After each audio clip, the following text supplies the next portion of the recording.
Dans les plaines silencieuses de Mésopotamie, là où les vents du désert murmurent à travers des ruines oubliées, dorment les vestiges d'un monde qui ne nous appartient plus. Des tablettes d'argile racontent des histoires d'êtres venus des cieux, de rois dont les règnes s'étendaient sur des millénaires et d'un savoir tombé du firmament. Les Anunnaki. Ce nom traverse les âges comme une énigme. Dieux, mythes, ou voyageurs d'ailleurs.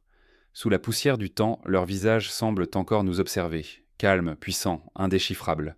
Chaque symbole, chaque fragment d'écriture cunéiforme semble contenir une part d'un secret trop ancien pour être compris. Et si les récits sumériens n'étaient pas de simples légendes, si le souvenir des Anunnaki révélait quelque chose de plus vaste, un écho venu des origines mêmes de l'humanité, sous le ciel pâle de Sumer, entre les rivières jumelles du Tigre et de l'Euphrate, naquit la première mémoire du monde. Dans cette plaine que les anciens appelaient le berceau de la civilisation, tout semblait encore relié. La terre aux cieux, les hommes aux dieux, le visible à l'invisible. Là, les Sumériens dressèrent les premières cités, gravèrent les premières lois et surtout consignèrent descendant dans l'argile les récits d'êtres venus des hauteurs du firmament. Ils les nommèrent Anunnaki, ceux qui sont descendus du ciel sur la terre. Leur histoire n'a jamais cessé d'intriguer. Non pas parce qu'elle parle de Dieu, presque toutes les civilisations ont leur panthéon, mais parce qu'elle évoque des visiteurs tangibles, concrets, agissant parmi les hommes. Les tablettes d'Uruk et de Nippur décrivent leur arrivée comme un événement réel, un basculement dans le cours du monde. Ils n'étaient pas seulement des symboles. Ils enseignaient, construisaient, gouvernaient, et les hommes, fascinés et terrifiés, les suivirent. Les scribes racontent que ces entités descendirent dans des éclats de feu et de vent, posant leurs trônes brillants sur la terre encore jeune. Le mot Anu, d'où provient Anunnaki, désigne le ciel, la voûte divine où siège le roi des dieux. À ses côtés, Enlil régnait sur l'air et la tempête, tandis qu'Enki gouvernait les eaux profondes et le savoir secret. Chacun d'eux possédait un domaine, un pouvoir et une responsabilité. Mais tous ensemble formaient une dynastie céleste, un conseil d'êtres dont la sagesse dépassait l'entendement des mortels. Ce qui frappe dans les récits sumériens, c'est la précision. Les dieux y sont décrits avec leurs attributs, leurs hiérarchies, leurs débats. Ils se querellent, s'aiment, se punissent, comme s'ils appartenaient à une société parallèle à la nôtre. Mais au-delà de cette humanisation, une question demeure. Pourquoi tant de détails, tant d'efforts pour consigner des mythes qui, selon la logique moderne, ne seraient vendés que des légendes? Les textes sont innombrables, et certains datent de plus de 5000 ans. Ils ne racontent pas une seule histoire, mais une trame continue, celle d'une rencontre entre deux mondes. Dans la liste royale sumérienne, un texte gravé sur l'argile vers -2100 avant notre ère, on peut lire « Après que la royauté descendit du ciel, elle fut à Eridu ». Ce n'est pas une métaphore. Pour les anciens, le pouvoir ne venait pas de l'homme, mais du ciel. Le terme « descendre du ciel » est répété comme un refrain à travers les âges. Ce n'est pas le feu des volcans ni la pluie des étoiles qu'ils évoquent, mais une venue, un acte délibéré. Eridu, considérée comme la plus ancienne cité du monde, serait le premier lieu où les Anunnaki auraient enfoulé la terre. Là, selon les tablettes, Enki aurait bâti un temple étincelant, le Eabzu, maison des eaux profondes. Les textes disent donc qu'il enseigna aux hommes l'art de la mesure, des canaux, des semailles et des nombres. À travers lui, les Sumériens reçurent sans la connaissance. Mais d'où venait cette science? Comment un peuple qui sortait à peine de la chasse et de la cueillette pouvait-il soudain maîtriser l'astronomie, la géométrie et l'écriture? Certains chercheurs y voient la trace d'une évolution accélérée, d'autres le vestige d'une transmission, un savoir hérité plutôt qu'inventé. Dans les temples en ruine de Nippur, les archéologues ont trouvé des fragments de prières adressés à ces seigneurs du ciel. L'un d'eux, à demi effacé, parle d'êtres au visage étincelant et d'ailes d'or battant la lumière. Difficile de savoir ce que signifiaient ces images pour ceux qui les écrivaient. Peut-être décrivaient-ils simplement le soleil sur l'armure des prêtres, ou peut-être essayaient-ils, avec les mots de leur époque, de traduire quelque chose qu'ils avaient réellement vu. Dans la pensée mésopotamienne, les dieux n'étaient pas immatériels. Ils avaient des demeures, des trônes dans des machines volantes qu'ils appelaient jma. Ce mot, souvent traduit par pouvoir divin, désignait aussi des objets, des instruments liés à la connaissance et à la création. Le Medenki, par exemple, contenait les fondements de la civilisation. La musique, la justice, la sagesse, le langage. Ces métais ont été volés, transmis, gardés jalousement. Ce ne sont pas des métaphores éthérées, mais des fragments d'un savoir matériel. Ainsi, les Anunnaki n'étaient pas simplement des symboles du divin, ils étaient les porteurs d'un ordre, les architectes d'un monde. L'homme créé à leur image devait les servir mais aussi prolonger leur œuvre. Un texte dit « L'homme est séné pour porter le joug des dieux ». Une autre tablette nuance « Mais en lui fut placée une étincelle des cieux ». Cette double nature, servitude et héritage, deviendra le cœur du mystère. Car si l'humanité a été façonnée pour obéir, pourquoi lui donner la conscience? Pourquoi lui offrir la mémoire des étoiles? Les mythes d'Enlil et d'Enki racontent cette tension. L'un voulait asservir, l'autre instruire. Enlil craignait que les hommes deviennent trop puissants. Enki, lui, voyait en eux la possibilité d'un pont entre les mondes. Le conflit entre ces deux forces, domination et connaissance, résonne comme une allégorie de notre propre histoire. Mais dans le silence des tablettes, cette lutte semble bien plus ancienne, presque cosmique. Certains fragments évoquent la création de l'homme non pas comme un miracle divin, mais comme un acte technique. Les dieux auraient mélangé leur propre essence à celle d'êtres terrestres. Dans l'épopée d'Atrahasis, on lit « Ils prirent l'argile du sol, y mêlèrent dans la chair d'un dieu, et ainsi façonnèrent l'homme ». Ce passage, souvent considéré comme purement symbolique, évoque pourtant un geste précis, une fusion, une hybridation. Ce n'est pas une simple création par la parole ou la magie, mais un travail, un mélange de matière. Le même texte décrit des mères porteuses divines, des déesses donnant naissance à la première génération d'hommes. Dans ce cadre, la mythologie semble se teinter d'une étrange technicité. Création biologique, sélection, transmission d'essence. À travers les millénaires, cette image entra toutes les cultures, du golem hébraïque à l'Adam biblique, du Prométhée grec à l'Homo sapiens moderne. Toujours la même question demeure. Qui nous a façonnés et dans quel but? Dans les reliefs des temples, les Anunnaki sont souvent représentés tenant un objet mystérieux, une sorte de sac, de cylindre ou de graine. Certains y voient un simple symbole rituel, d'autres un instrument de pouvoir. Dans toutes les représentations, l'attitude des dieux est la même, calme, hiératique, détachée. Ils observent, instruisent, bénissent. Leurs visages ne trahissent aucune émotion, comme s'ils savaient que leur œuvre dépasserait le temps, que leur image survivrait bien après leur départ. Ce départ, justement, hante la fin des récits sumériens. Les Anunnaki, après des âges de présence et de règne, se seraient retirés. Les textes parlent d'un retour au ciel, d'un départ silencieux vers les hauts du firmament. Certains hommes auraient tenté de les suivre.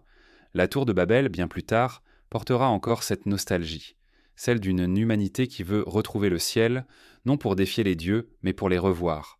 Aujourd'hui, au milieu des musées et des tablettes brisées, leurs noms résonnent comme des échos perdus.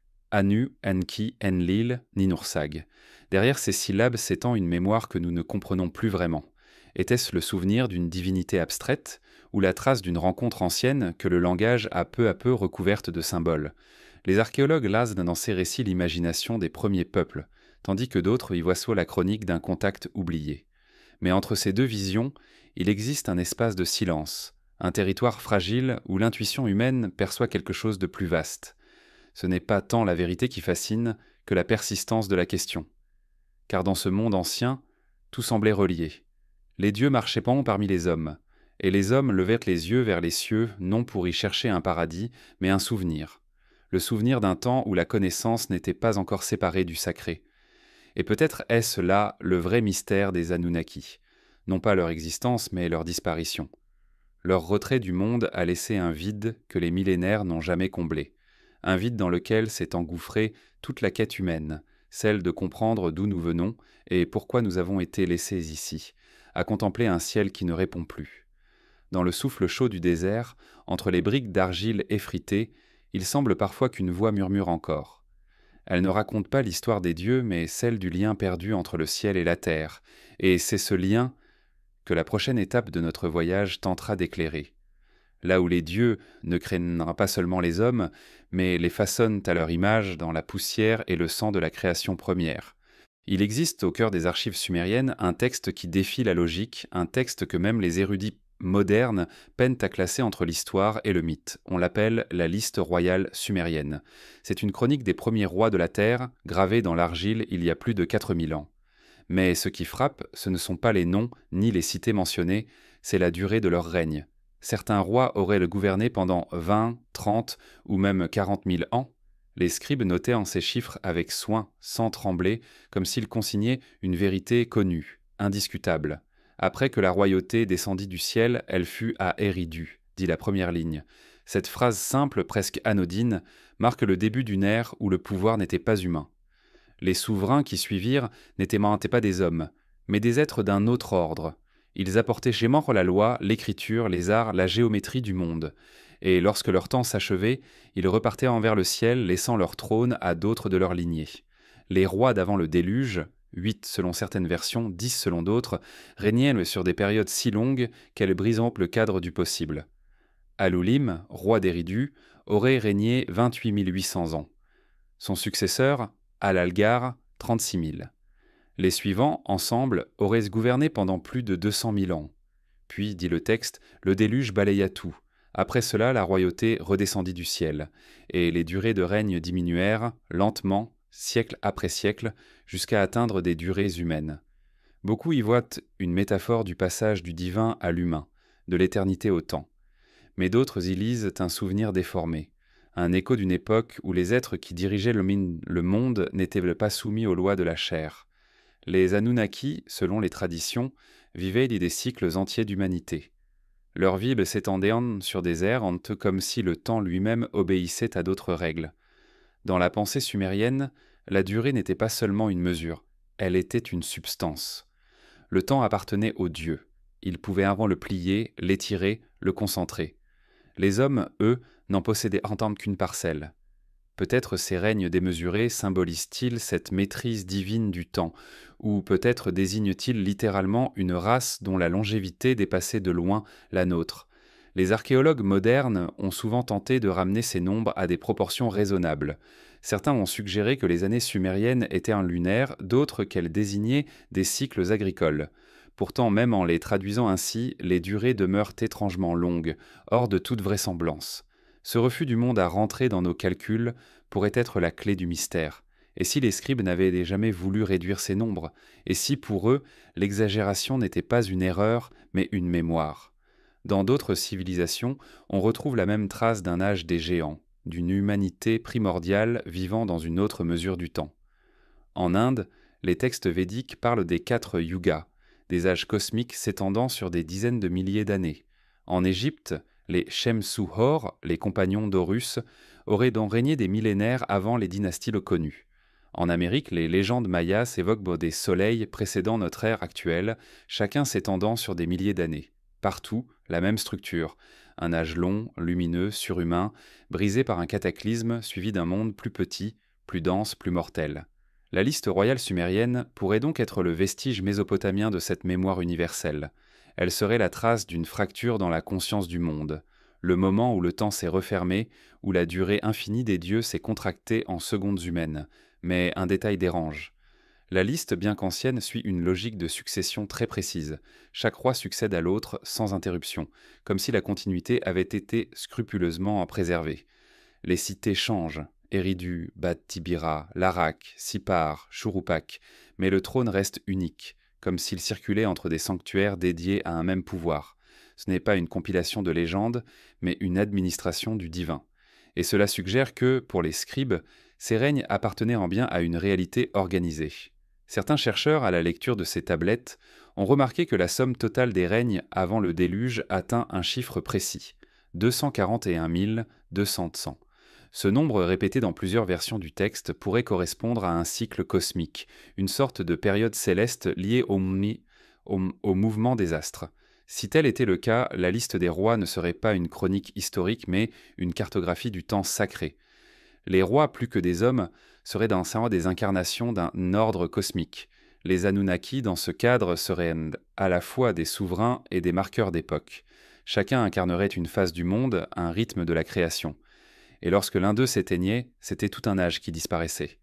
Ainsi, les règnes impossibles ne parleraient pas de durée physique, mais de durée cosmique, des cycles d'équilibre entre les dieux et la terre. Pourtant, certaines descriptions troublent cette lecture symbolique. Dans les épopées, les rois d'avant le déluge ne sont pas des concepts, mais des êtres de chair. Ils bâtissent, ils guerroient, ils parlent, leurs cités ont existé, leurs temples aussi. Les fouilles d'Eridu, d'Uruk ou de Churupak montrent des strates de civilisation s'étendant sur des millénaires, avec des ruptures soudaines, des traces de catastrophes, de reconstruction. Peut-être ces règnes reflètent-ils réellement la longévité d'une lignée non humaine, d'une élite venue d'ailleurs, capable de survivre là où les hommes se succèdent et s'effacent. Dans certains fragments attribués à Berossos, prêtre babylonien du IIIe siècle avant notre ère, on retrouve ces mêmes chiffres vertigineux. Il raconte comment des êtres semi-divins, mi-hommes, mi-dieux, descendirent encore des cieux pour instruire l'humanité. Le premier d'entre eux, Oannès, sortit des eaux et enseigna aux hommes la culture, l'écriture et les arts. Berossos précise que ces êtres vivaient parmi les hommes le jour, mais retournaient sous les flots la nuit, comme s'ils appartenaient à deux mondes. Là encore, le temps semblait se plier autour d'eux. Certains auteurs modernes, fascinés par ces récits, ont suggéré que les Anunnaki pouvaient appartenir à une civilisation plus ancienne que la nôtre, peut-être d'origine céleste. Cette hypothèse, souvent rejetée par la science, persiste néanmoins dans l'imaginaire collectif. Elle repose moins sur une preuve que sur une sensation, celle que les mythes sumériens ne décrivent pas une invention, mais un souvenir codé. Peut-être les règnes impossibles ne sont-ils pas la mesure d'un pouvoir, mais d'une présence. Une présence prolongée, étirée à travers les âges, comme un souffle qui ne s'éteint jamais tout à fait. Les Anunnaki auraient pu demeurer parmi les hommes bien plus longtemps que l'histoire ne le raconte, jusqu'à ce que le temps humain les use, les efface, les transforme en légendes. Aujourd'hui encore, ces nombres demeurent une énigme. Ils se tiennent sur les tablettes comme des cicatrices, trop grands pour être faux, trop constants pour être fortuits. Entre la raison et le mythe, ils forment un abîme, car ils suggèrent que notre passé n'est peut-être pas aussi linéaire que nous le croyons, que la chronologie que nous traçons du bout des doigts n'est qu'un fil fragile au milieu d'un vaste tissu de mémoire. Et si un jour la royauté descendue du ciel devait à nouveau se manifester, non pas sous la forme de trône ou de couronne Mahan, mais comme un retour du souvenir, celui d'un temps où les dieux régnaient, non pour dominer, mais pour enseigner. Le sable d'Uruk recouvre aujourd'hui les traces de ces règnes. Pourtant, sous la pierre et l'oubli, la mémoire du premier pouvoir sommeille encore, prête à se réveiller. Dans la prochaine étape, nous suivrons ce fil vers une autre énigme, celle d'un monde invisible que les Anunnaki auraient en laissé derrière eux, une planète absente, peut-être le lieu d'où ils seraient venus, porteuse de leur légende à travers les âges. Dans les récits sumériens, les dieux ne venaient pas du néant. Leur origine était céleste, mais non abstraite. Ils parlaient tant d'un lieu réel, un monde lointain, d'où ils auraient traversé le vide pour atteindre la Terre. Ce monde portait un nom, Nibiru, un mot ancien, presque oublié, mais qui résonne encore comme une promesse de retour. Le terme apparaît dans plusieurs tablettes cunéiformes. Pour les anciens scribes, Nibiru n'était pas seulement une étoile, ni une planète. C'était un passage, une croisée de routes dans le ciel. Dans certains textes, il est associé à Marduk, le dieu-roi de Babylone, symbole de l'ordre céleste. Dans d'autres, il désigne une sphère mouvante, décrivant une trajectoire inhabituelle, différente des planètes connues. Nibiru traversait les domaines des dieux et des hommes, reliant ce qui était séparé. Le mot lui-même signifie le point de passage ou le croisement, et c'est ainsi que les anciens le concevaient. Non comme un simple astre, mais comme un seuil, une porte entre deux réalités. Dans les cieux de Sumer, le cosmos n'était pas un espace vide. Chaque étoile possédait une fonction, chaque mouvement une signification. Les prêtres observaient le firmament non pour prédire le temps, mais pour comprendre les décisions des dieux. Or, Nibiru, selon leurs calculs, revenait à des intervalles longs, presque incommensurables, un cycle si vaste qu'aucune vie humaine ne pouvait le mesurer entièrement. Certains chercheurs modernes, fascinés par cette idée, ont tenté d'identifier Nibiru à une planète réelle. Ils y voient un monde errant, peut-être situé au-delà de Neptune, suivant une orbite elliptique qui le ramènerait vers la Terre tous les plusieurs millénaires. Si cela était vrai, il expliquerait la mention récurrente de « retour des dieux », ces âges où les Anunnaki auraient de nouveau foulé le sol du monde. Mais les textes anciens ne décrivent tant pas simplement une planète. Ils évoquent un monde habité, porteur de ceux qu'on appelait les observateurs du ciel. Dans le Enuma Elish, l'épopée de la création babylonienne, Marduk, identifié parfois à Nibiru lui-même, combat le chaos primordial, Tiamat, et ordonne les sphères du ciel. Après sa victoire, il place sa demeure sur une trajectoire unique, au centre de la croisée des chemins des étoiles. Cette description énigmatique laisse entendre que Nibiru n'appartient pas au même plan que les autres astres. Pour les astronomes mésopotamiens, chaque planète correspondait à un dieu, et chaque dieu a une fonction. Nibiru, quant à lui, n'était pas fixé. Il traversait les domaines des autres. Il était le lien, la route, le passage des voyageurs célestes. Certains prêtres disaient qu'il apparaissait dans le ciel comme une étoile rougeoyante, brillante, visible seulement lors de cycles rares, avant de disparaître pour des générations entières. Il est fascinant de constater à quel point cette vision a perduré. Des milliers d'années plus tard, les traditions du Proche-Orient parlaient encore d'un astre du retour, d'un soleil jumeau, invisible la plupart du temps, mais porteur de bouleversements cosmiques. L'idée de Nibiru n'a jamais cessé d'habiter l'imaginaire humain, traversant les siècles comme un souvenir enfoui. Mais au-delà du symbole, que représentait réellement Nibiru pour les Anunnaki eux-mêmes?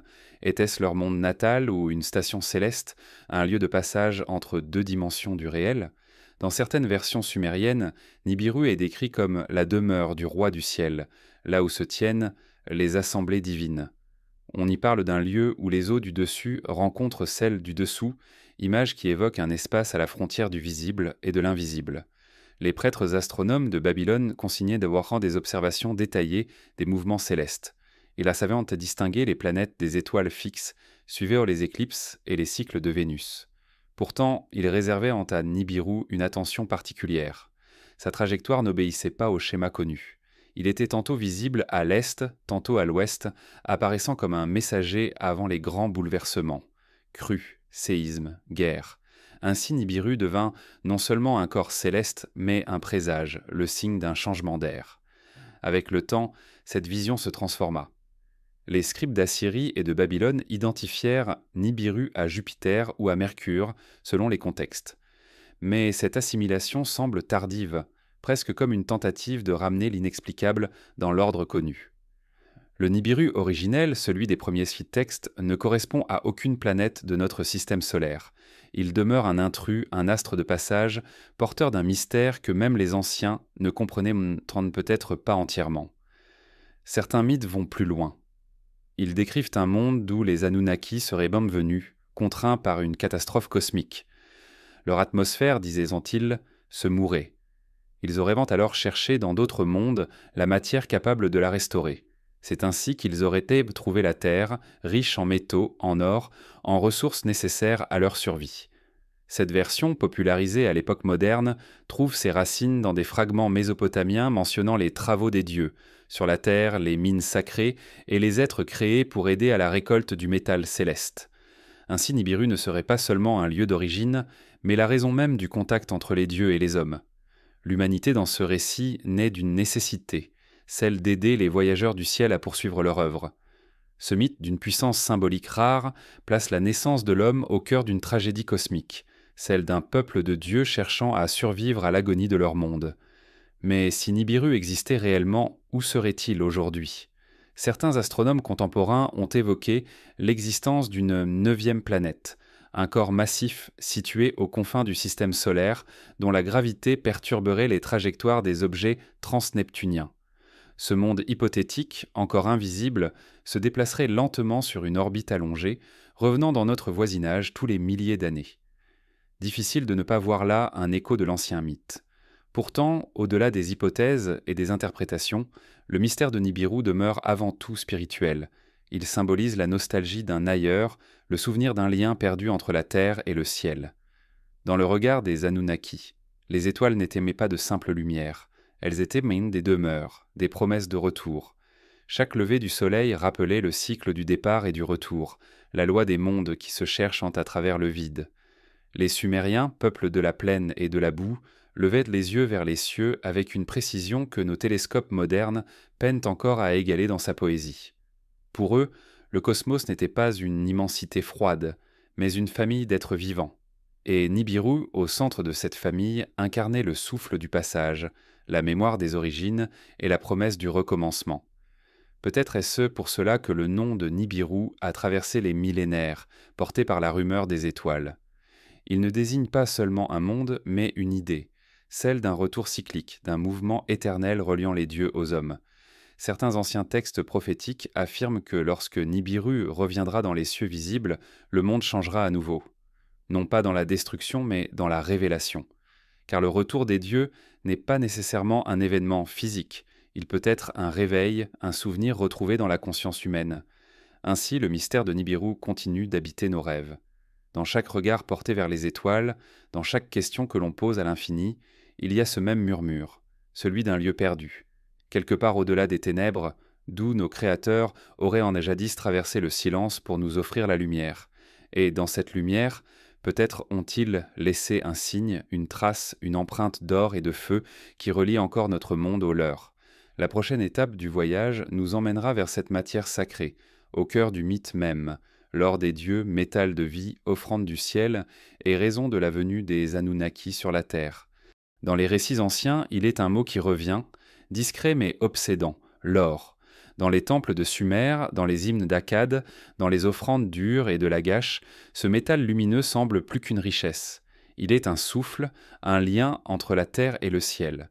Les dieux en portaient les couronnes, en couvraient à leur statue, en réclamaient comme la poussière brillante.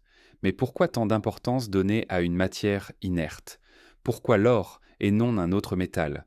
Les tablettes mésopotamiennes racontent que les Anunnaki, lorsqu'ils descendirent sur Terre, ne cherchaient pas à conquérir ni à régner, mais à extraire. Leur mission, disent certains fragments, était liée à la survie de leur propre monde. Sur Nibiru, leur planète d'origine, l'atmosphère se mourait, menacée par un déséquilibre cosmique. Seul l'or réduit en poussière fine pouvait, selon eux, réparer le ciel de leur monde. Ainsi, ils vinrent sur terre, attirés par ces richesses, et trouvèrent dans ces montagnes ce qu'ils appelaient la chair des étoiles. Les textes évoquent alors une époque d'un labeur sacré. Les Anunnaki creusèrent dans les flancs couessantes des collines, détournèrent les rivières, et creusèrent dans les premières mines.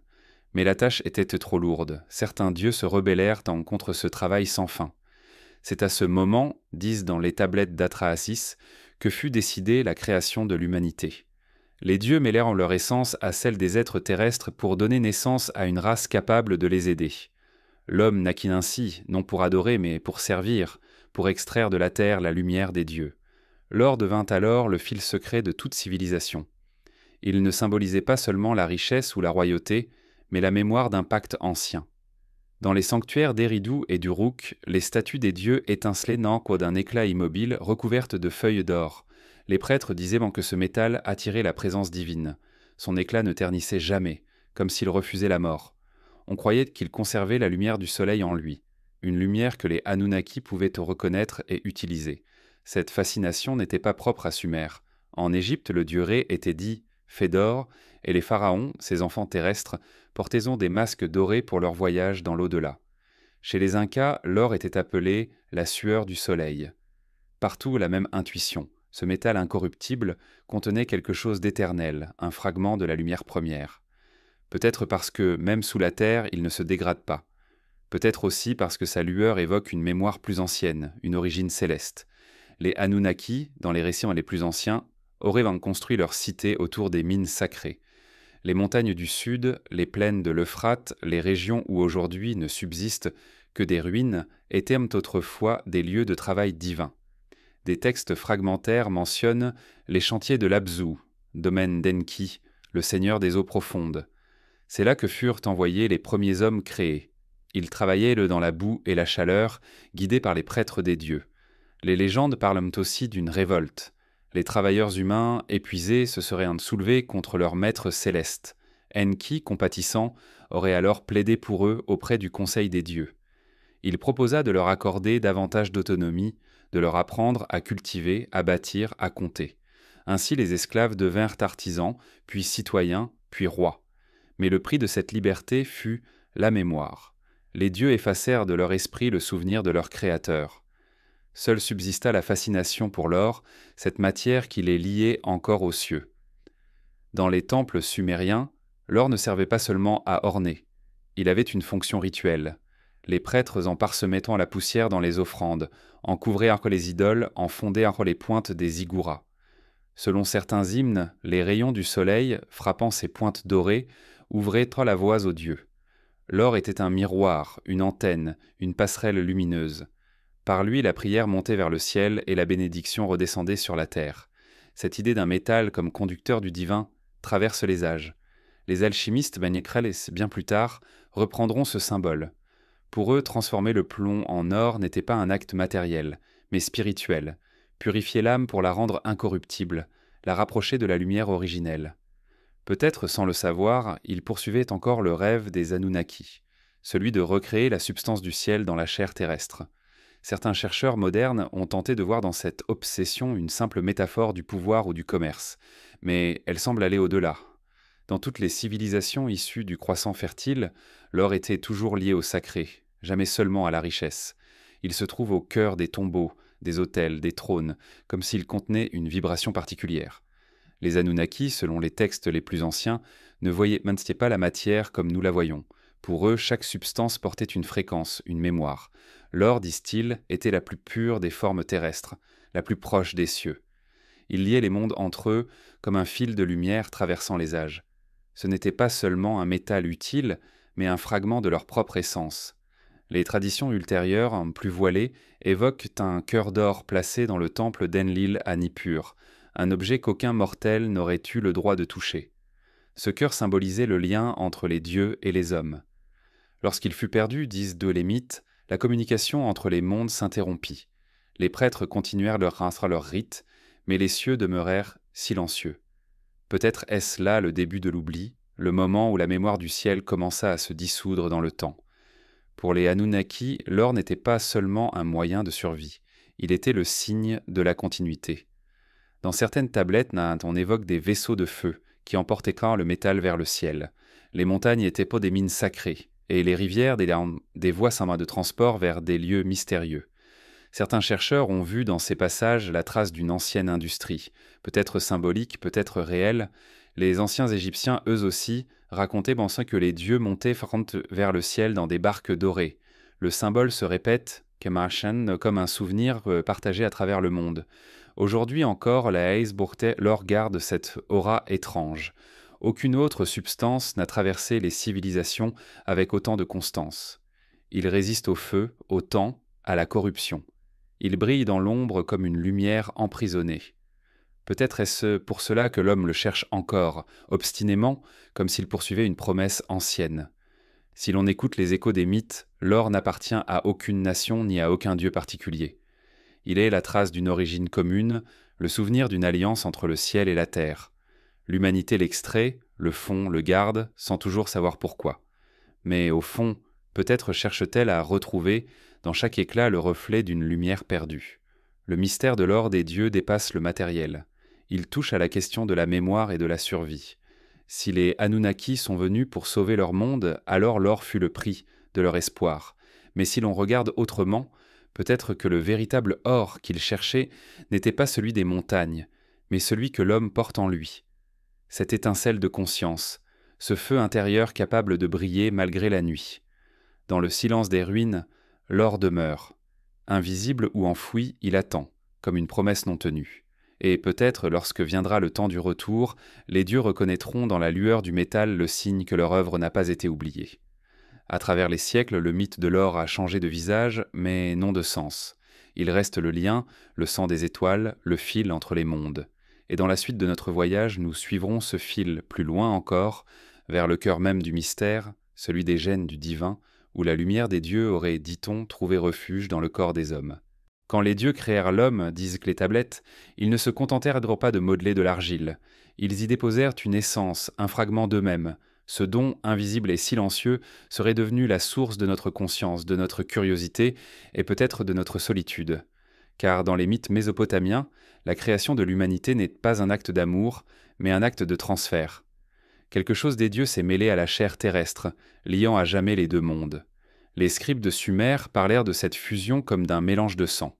Le texte d'Atrahasis, gravé sur l'argile il y a près de 4 millénaires, raconte comment Enki, le dieu de la sagesse, prit l'argile du sol et la mêla au sang d'un dieu sacrifié. Ainsi dit le texte, la chair divine entra dans la chair de la terre. Cette formule simple et terrible semble porter une signification plus profonde que celle d'un simple mythe de création. Elle évoque une transmission, une incorporation réelle d'une substance céleste dans le vivant. Pour les anciens Sumériens, l'âme et le sang étaient indissociables. Le sang contenait la mémoire, la force, l'esprit. C'est par lui que passait la lignée, la puissance et le savoir. En mêlant leur sang à celui de la terre, les Anunnaki ne tentaient pas seulement vie, ils se prolongeaient 100 ans. L'homme devenait le réceptacle d'un héritage, un instrument mais aussi une extension. Les traditions postérieures ont conservé l'écho de ce geste. Dans la Genèse, il est dit que Dieu façonna l'homme à son image et lui insuffla son souffle. Ce souffle peut-être n'est qu'une autre manière de nommer ce transfert d'essence. En Égypte, les dieux mêlaient leurs larmes à la poussière pour donner naissance à l'humanité. Partout, la même idée. Une part du divin dort en nous, mais cette part est voilée, presque effacée. Ce qui rend cette notion si fascinante, c'est qu'elle trouve aujourd'hui un écho dans les sciences les plus récentes. L'ADN, ce code qui structure le vivant, porte en lui des séquences qui semblent venir d'ailleurs. Certaines portions de notre génome sont si anciennes, si différentes, qu'elles ne trouvent pas de correspondance claire dans les espèces voisines. Comme si quelque chose, ou quelqu'un, avait un jour introduit dans la matière vivante un motif étranger. Les chercheurs appellent cela des sauts d'information, des moments où l'évolution s'accélère sans explication apparente. Les mythes mésopotamiens décrivent une situation semblable. L'humanité, disent-ils, fut accélérée par les dieux. Avant leur intervention, les créatures de la terre étaient informes, incapables de penser, d'obéir ou de parler. Puis vint la correction, l'ajout du sang divin, et tout changea. En un instant symbolique, la bête devint consciente. Ce récit poétique et dérangeant ne prétend pas expliquer la biologie. Il parle d'un éveil, mais cet éveil ressemble étrangement à une mutation, une ouverture soudaine de la conscience. Enki, le dieu bienveillant, aurait donné à l'homme plus que prévu. Non seulement la force de travailler, mais la capacité de comprendre. C'est cette audace qui provoqua la colère d'Enlil, seigneur du vent et de l'ordre. Car l'homme devenu conscient n'était plus un simple outil. Il pouvait défier, interroger, rêver. Ainsi naquit la tension qui traverse toute l'histoire humaine, la soif du savoir et la peur de se savoir. Dans la symbolique sumérienne, Enki représente la connaissance libératrice, Enlil la loi et le contrôle. Entre les deux, l'humanité chemine, porteuse d'un feu qu'elle ne maîtrise pas. Ce feu, c'est la trace du divin dans la chair, le souvenir d'un monde supérieur dont nous avons été séparés. Les tablettes parlent parfois de tablettes de la destinée, gravées de signes divins que seuls les dieux pouvaient en lire. Ces signes, dans certaines interprétations, seraient une métaphore des codes du vivant, un langage inscrit dans la matière même. Les prêtres sumériens savaient que tout, dans l'univers, était relié par des correspondances. Ce qui était écrit dans le ciel se reflétait dans le sang, et ce qui était gravé sur l'argile n'était qu'un miroir des lois invisibles. Lorsque les Anunnaki quittèrent la terre, ils laissèrent derrière eux plus que des temples et des légendes, ils laissèrent leur empreinte dans le vivant. Et cette empreinte, selon les mythes, se transmet de génération en génération, comme une flamme silencieuse. Certaines lignées royales prétendaient entendre descendre directement des dieux. Les rois de Sumer portaient le titre de pasteurs des dieux, non par arrogance, mais parce qu'ils croyaient littéralement être les gardiens d'un héritage céleste. Le mot sumérien pour roi Lugal signifie grand homme, mais aussi homme du grand. Il suggère une appartenance à un ordre supérieur. Dans les hymnes, le souverain n'est pas seulement celui qui règne, mais celui qui se souvient, celui dont le sang garde la trace des Anunnaki. Cette idée d'un sang différent, porteur d'un pouvoir caché, traversera ensuite les âges. On la retrouvera dans les mythes de la lignée divine des pharaons, dans les légendes bibliques des fils de Dieu, s'unissant aux filles des hommes, ou encore dans les traditions médiévales des rois à sang sacré. Mais que signifie réellement ce sang des dieux ? Était-il une simple métaphore du pouvoir ou une allusion à une transformation plus réelle ? Certains chercheurs ont évoqué la possibilité que les Anunnaki, s'ils avaient existé, aient possédé une biologie différente, plus stable, plus durable, et qu'ils aient transmis une partie de cette stabilité à leur création. D'autres y voient un symbole spirituel. Le sang comme conscience, tansimans, porte la mémoire du ciel inscrite dans la chair. Dans les rituels anciens, le sang était toujours le lien entre les mondes. Lors des offrandes, les prêtres laissaient couler le sang sur la pierre pour nourrir les dieux. Ce geste, aujourd'hui perçu comme barbare, symbolisait en réalité la circulation de la vie, le retour de l'essence à sa source. Car pour les Anunnaki, la vie ne s'appartenait pas. Elle circulait comme une énergie partagée. L'homme n'était qu'un canal, un gardien temporaire de cette force. Avec le temps, et pourtant, le sens de ce lien s'est perdu. L'homme a oublié l'origine de sa lumière. Il a transformé la connaissance en pouvoir, le service en domination. Ce qui devait unir l'humanité aux cieux devint une séparation. Le souvenir du sang divin se transforma en mythe, puis en superstition. Mais sous la surface, quelque chose demeure. Peut-être que ce que les anciens appelaient le gène des dieux n'était pas matériel. Peut-être s'agissait-il d'une capacité intérieure, celle de créer, d'imaginer, de se souvenir d'un monde que nous n'avons jamais vu. Car l'homme, depuis qu'il existe, ne cesse de regarder vers le ciel comme un exilé cherchant sa maison. Cette nostalgie du divin, cette douleur douce et persistante, pourrait bien être la preuve la plus certaine que quelque chose en nous vient d'ailleurs.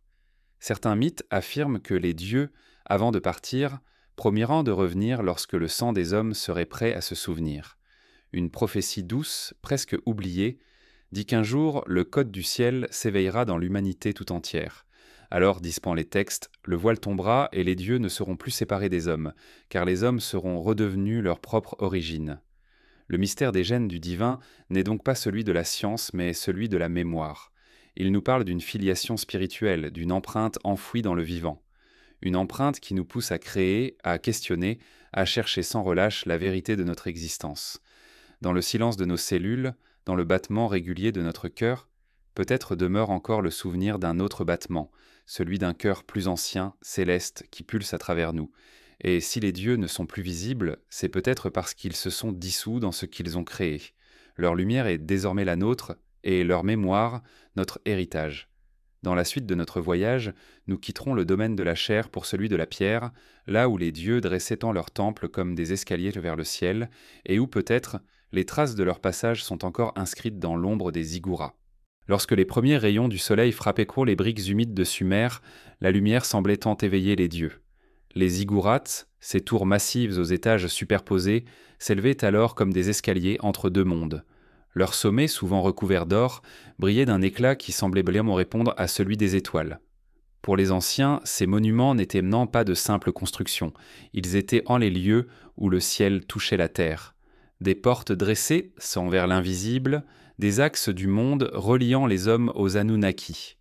Chaque cité sumérienne possédait son temple, son Etemenanki, la maison du fondement du ciel et de la terre. Ce nom, répété dans les tablettes, traduit parfaitement leur fonction. Unir ce qui est séparé. On disait que les dieux descendaient dans ces sanctuaires pour converser avec les prêtres, recevoir les offrandes ou simplement sentir la présence de ceux qu'ils avaient bon créés. Mais ces temples, bien plus que des lieux de culte, étaient aussi des machines symboliques. Leur architecture répondait à une logique précise, à une géométrie sacrée qui reproduisait les lois du cosmos. Les ziggourats n'étaient pas conçus pour accueillir des foules. L'accès à leur niveau supérieur était réservé aux prêtres et aux rois. Là, sur la plateforme la plus haute, se trouvait une petite chambre, la demeure du dieu. Les textes décrivent une pièce simple mais richement ornée où seul le grand prêtre pouvait entrer. Il y accomplissait des rites secrets, parfois à la tombée du jour, lorsque le ciel s'embrasait de cuivre. Selon la tradition, c'est dans ces instants suspendus que la frontière entre les mondes s'amincissait. Le temple devenait alors un passage, un lieu de communication directe avec les Anunnaki. Cette idée du temple comme passerelle entre la terre et le ciel n'est pas propre à la Mésopotamie. On la retrouve dans presque toutes les civilisations anciennes. En Égypte, les pyramides remplissaient la même fonction. Orientées selon les étoiles, elles étaient conçues pour guider l'âme du pharaon vers les cieux. En Inde, les temples dravidiens reproduisent de la structure du cosmos, chaque niveau symbolisant une sphère d'existence. Dans les Andes, les prêtres incas bâtissaient entier leurs sanctuaires sur les sommets, là où l'air devient presque silence. Mais c'est en Sumer que cette conception semble avoir pris naissance, dans les premiers pas de l'humanité organisée. Les tablettes sumériennes parlent d'un temps où les dieux vivaient encore parmi les hommes. Chaque temple marquait le lieu d'une présence divine. À Eridu résidait Enki, le seigneur des eaux profondes. À Nippur, Enlil, le maître du vent et de la loi. À Ur, Nana, le dieu lune, gardien des cycles du temps. Chacun de ces sanctuaires était orienté selon les mouvements célestes, alignés sur les levées et couchers des astres. Les prêtres, en observant le ciel depuis leur terrasse, suivaient les trajectoires divines. Mais les temples n'étaient pas seulement des observatoires, ils étaient sur des points d'ancrage. Les Sumériens pensaient que la présence divine ne pouvait se manifester que là où la géométrie du monde était respectée. Construire un temple, c'était reproduire en miniature l'ordre cosmique. Chaque pierre, chaque marche, chaque offrande avait sa place dans ce grand équilibre. Ce savoir, transmis de génération en génération, fut gardé avec une rigueur presque scientifique. Les rituels qui s'y déroulaient suivaient eux aussi un ordre précis. Le grand prêtre vêtu de lin gravissait lentement les marches du temple, portant dans ses mains des objets symboliques, une coupe d'eau pure, un pain d'orge et une pierre d'or. Ces éléments représentaient Huiti les trois royaumes, la mer primordiale, la terre nourricière et la lumière céleste. En les unissant au sommet du temple, le prêtre rétablissait pour un instant l'union des mondes. On disait que le dieu descendait alors non pas comme une apparition visible, mais comme une présence, une vibration, une paix étrange emplissant l'air. Les chroniques babyloniennes, héritières de la tradition sumérienne, décrivent même des manifestations lumineuses sur les temples au moment des équinoxes, des éclats apparaissant soudains, des ombres inversées, des sons lointains semblant venir du ciel. Était-ce simple jeu de lumière ou le souvenir d'un contact oublié? Les scribes y voyaient avant la trace d'une intelligence supérieure répondant à la géométrie de la Terre. Ce lien entre architecture et divin révèle une idée essentielle. Les Anunnaki, s'ils ont existé, n'étaient pas de simples êtres spirituels. Ils connaissaient la matière, la mesure, le son. Leur temple, disent les textes, vibrait en tas d'une musique silencieuse. Les Sumériens parlaient bamba de la langue des pierres, une harmonique subtile que seuls les initiés pouvaient entendre. Cette idée, ton étrange pour nous, se retrouve pourtant dans d'autres traditions. Les temples mayas, les cathédrales gothiques, les stupas bouddhistes, tous semblent se construire selon des principes mais d'harmonie sonore et lumineuse, comme s'ils étaient destinés à résonner avec le monde. Et certains chercheurs modernes ont remarqué que les proportions des zigguras sumériennes suivaient souvent des rapports géométriques précis, semblables à ceux retrouvés plus tard dans l'architecture sacrée d'autres continents. Ce savoir, trop élaboré pour une civilisation encore jeune, interroge. D'où venait cette science de la mesure et de la lumière? Était-elle transmise par les Anunnaki eux-mêmes, ces maîtres du firmament dont les symboles décorent encore les ruines? Dans les bas-reliefs, on voit parfois des dieux tenant un cône et un seau. Les chercheurs ont longtemps débattu de leur signification. Pour les prêtres, c'était le geste de purification. Le cône trempé dans l'eau sacrée symbolisait la fertilité et la bénédiction. Mais certains y voient autre chose, un instrument, un outil permettant d'interagir avec le champ invisible. Les dieux, dit-on, utilisaient ces objets pour ouvrir les portes du ciel, ce qui, dans le langage symbolique, pourrait signifier accéder à d'autres niveaux de conscience, d'autres réalités. Le temple, dans cette perspective, devient une interface, non pas un lieu de culte passif, mais un dispositif permettant la rencontre entre les mondes. L'homme y monte, le Dieu y descend, et dans cet espace suspendu, la communication devient possible. Les rites, les chants, les alignements d'étoiles ne sont pas des superstitions, mais des langages. Chaque pierre parle au ciel. Avec le temps, pourtant, les dieux se retirèrent. Les temples restèrent, vides, habités seulement par les prêtres et les souvenirs. Mais la fonction demeura. Les Sumériens continuaient de monter sur les terrasses, espérant entendre à nouveau la voix du ciel. Ce silence, au fil des siècles, devint la matière même du sacré. C'est peut-être là le paradoxe des temples. Plus les dieux s'éloignaient, plus les hommes bâtissaient haut. La tour de Babel, racontée bien plus tard, n'est qu'une réminiscence de ce désir. Ce n'était pas une provocation, mais une nostalgie.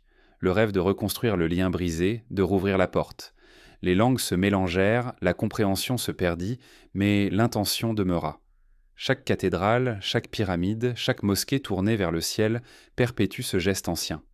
Il existe encore dans certaines traditions mésopotamiennes, tardives, la croyance que chaque temple véritable laisse une trace énergétique, même lorsqu'il est soit détruit. Une sorte d'empreinte du passage divin, un chant invisible qui persiste là où la prière fut adressée avec sincérité. Les ruines dures, aujourd'hui silencieuses sous le soleil d'Irak, seraient encore parcourues, selon certains pèlerins, de ce souffle ancien. Les temples étaient des portes, mais aussi des miroirs. Ils reflétaient le ciel, mais enseignaient aussi aux hommes à regarder en eux-mêmes. Car si le monde visible n'est qu'une image du monde divin, alors le véritable temple n'est pas fait de pierre, mais de conscience. En gravissant les marches de la ziggourate, le prêtre ne montait pas seulement vers le sommet du monde, il s'élevait en lui-même. Ainsi, les temples comme portes du ciel nous rappellent une vérité oubliée. Le lien entre le divin et le terrestre n'est pas perdu, il est à voiler. Les Anunnaki, qu'ils aient été des dieux, des voyageurs ou des symboles, nous ont laissé une leçon inscrite dans la pierre, que chaque monde, chaque être, contient un axe vers la lumière. Et peut-être dans le silence des ruines, ces portes n'ont jamais vraiment été fermées. Il suffit parfois d'un souffle, d'un regard tourné vers le haut, pour que l'écho d'un pas ancien se fasse entendre à nouveau. Dans la suite de ce voyage, nous entrerons dans les couloirs de la mémoire, ceux où les prêtres et les scribes, gardiens du savoir des dieux, ont préservé les secrets de leur science et les fragments de leur vérité. Les gardiens du savoir, derniers sont témoins de la voix céleste. Lorsque les dieux se retirèrent du monde visible, ils ne laissèrent pas derrière eux le vide. Ils confièrent en leur héritage à quelques-uns, des hommes choisis, instruits dans les mystères du ciel et de la terre. Ces hommes furent appelés les gardiens du savoir, prêtres, scribes, astronomes. Ils furent là anciens les intermédiaires entre le monde des Anunnaki et celui des mortels. Dans leurs mains reposait un trésor fragile, la mémoire, et dans leur silence se cachait la continuité du lien entre les dieux et les hommes. À Sumer, le savoir n'était pas une curiosité, il était un devoir sacré. Les scribes penchés sur leurs tablettes d'argile gravaient en les signes du destin avec des gestes mesurés. Chaque trait, chaque angle avait une valeur cosmique. L'écriture elle-même, disait Antil, provenait des dieux. C'est Enki, le seigneur de la sagesse, qui aurait enseigné aux hommes comment fixer les sons et les pensées dans la matière. Ainsi naquit la première écriture du monde, le cunéiforme, comme une tentative de rendre éternel ce qui, autrement, se dissoudrait dans le vent. Mais les scribes n'étaient pas seulement des chroniqueurs, ils étaient également des initiés. Dans leurs écoles, appelées Aeduba, la maison des tablettes, ils apprenaient ensuite non seulement la langue et la loi, mais aussi les correspondances entre les cieux et la terre. Chaque mot, chaque chiffre, chaque nom divin avait un poids, une vibration. Écrire, c'était agir. Nommer, c'était créer. C'est pourquoi les tablettes sumériennes mêlent sans transition les affaires des hommes et les affaires des dieux. Dans cette civilisation, tout était lié. Le rôle des prêtres allait au-delà du culte. Ils observaient l'inséquer les étoiles, notaient lancer les cycles de Vénus, de Jupiter, de la Lune. Ils savaient inséquer que les mouvements des astres reflétaient entre ceux des forces invisibles. L'astronomie, chez eux, n'était pas une science, mais un langage sacré. Les temples, orientés selon les constellations, étaient les instruments de cette lecture du monde. Le prêtre astronome n'étudiait pas le ciel pour comprendre la nature. Il le faisait pour écouter la voix des dieux. Les Sumériens croyaient que le savoir provenait de l'Abzu, le domaine d'Enki, une mer souterraine où reposaient les eaux primordiales. C'est de là que jaillissaient les sources de la connaissance. Dans les hymnes anciens, Enki est décrit comme celui qui connaît le secret des choses, qui ouvre les portes de la sagesse cachée. Ses disciples recevaient ses enseignements à travers les rêves, les visions et les rituels silencieux. Ils apprenaient à lire les signes du monde. La courbe d'un vol d'oiseau, le frémissement des roseaux, le reflet d'une étoile sur l'eau, tout était signe, tout était message. Mais ce savoir avait un prix, il devait être protégé. Les textes anciens parlent de serments, de pactes, de secrets transmis uniquement à ceux jugés dignes. Le savoir divin ne devait pas tomber entre les mains des profanes. Les scribes étaient donc liés par un serment de silence, un code qui les unissait aux dieux. Dans certaines tablettes, on trouve la mention d'une école intérieure cachée au sein même des temples. Seuls quelques élus pouvaient y accéder. On y enseignait non pas la langue ou la loi, mais les mystères du temps et de la création. Les gardiens du savoir étaient aussi des ingénieurs du sacré. Ils comprenaient les mesures, les proportions, les sons. Ils savaient bâtir les zigguras selon des rapports précis, capables, disait Antil, d'attirer la présence divine. Leur science ne séparait pas la technique du spirituel. Pour eux, la pierre, le mot et la lumière obéissaient aux mêmes lois. C'est cette vision unifiée qui fit de la Mésopotamie le berceau de tant de savoirs. L'écriture, la géométrie, l'astronomie, la médecine, le calendrier. Tout venait d'une source unique, tout retournait à elle. Mais derrière la rigueur des scribes, une inquiétude se devine. Les textes les plus anciens parlent d'une époque de déclin du savoir. Les prêtres se plaignaient que les hommes oubliaient les rituels, négligeaient les étoiles, ne comprenaient plus les symboles. Le lien se fragilisait.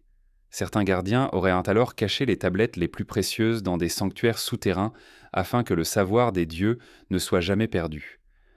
Les fouilles modernes ont retrouvé des bibliothèques entières, comme celle de Ninive, où les mots d'Enki sommeillaient sous la poussière des siècles.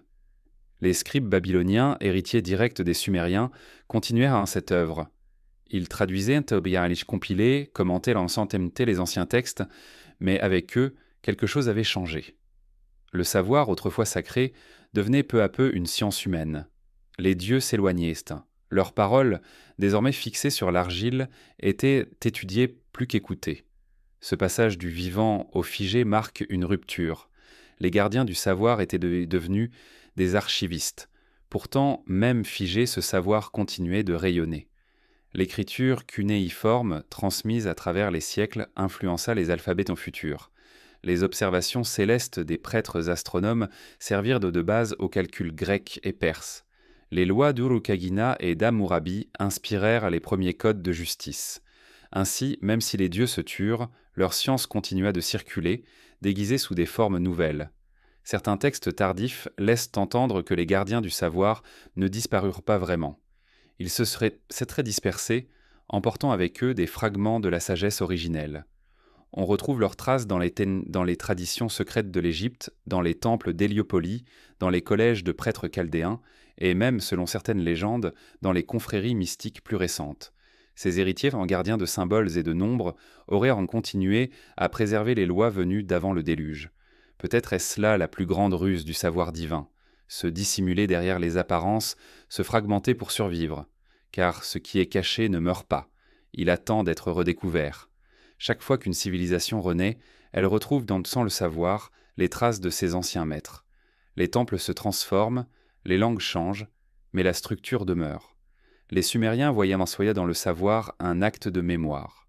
Connaître, c'était se souvenir du moment où l'homme fut créé à l'image des dieux. Oublier, c'était mourir une seconde fois. Ainsi, les gardiens du savoir ne protégeaient pas seulement des tablettes, mais une mémoire vivante. Ils savaient que ce qui relie l'humanité au divin n'est pas la foi, mais la connaissance. Leur tâche n'était pas de dominer, mais de maintenir l'équilibre.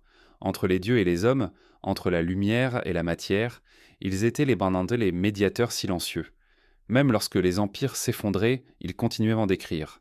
Sous les invasions, les famines et les cataclysmes, leurs calames traçaient encore les mêmes signes, répétant les hymnes, les lois, les prières, car ils savaient que tant que les mots survivraient, les dieux ne seraient pas entièrement absents. Aujourd'hui encore, on peut imaginer leurs ombres penchées sur l'argile, gravant les mystères sous un ciel sans lune. Leurs gestes sont perdus, mais leurs mots demeurent. Ils témoignent d'un monde où la connaissance était un acte sacré, une offrande au cosmos. Les gardiens du savoir ne cherchaient pas à expliquer, ils cherchaient à préserver. Ils savaient que toute vérité est fragile, qu'elle doit être protégée du bruit et du temps. Dans leurs tablettes, ils ont enfermé plus que des histoires. Ils y ont caché une vibration, un écho. Celui d'une voix ancienne, venue d'ailleurs, qui continue, à travers nous, de murmurer les secrets du commencement. Dans la suite de notre voyage, nous quitterons les temples et les bibliothèques pour suivre la trace de ceux qui portaient en eux les contradictions des dieux. Enki et Enlil, deux frères, deux puissances, dont le conflit façonna le destin de l'humanité. Au commencement des royaumes divins, avant que les hommes ne connaissent la fatigue du labeur et la morsure du temps, deux frères partageaient le pouvoir du monde.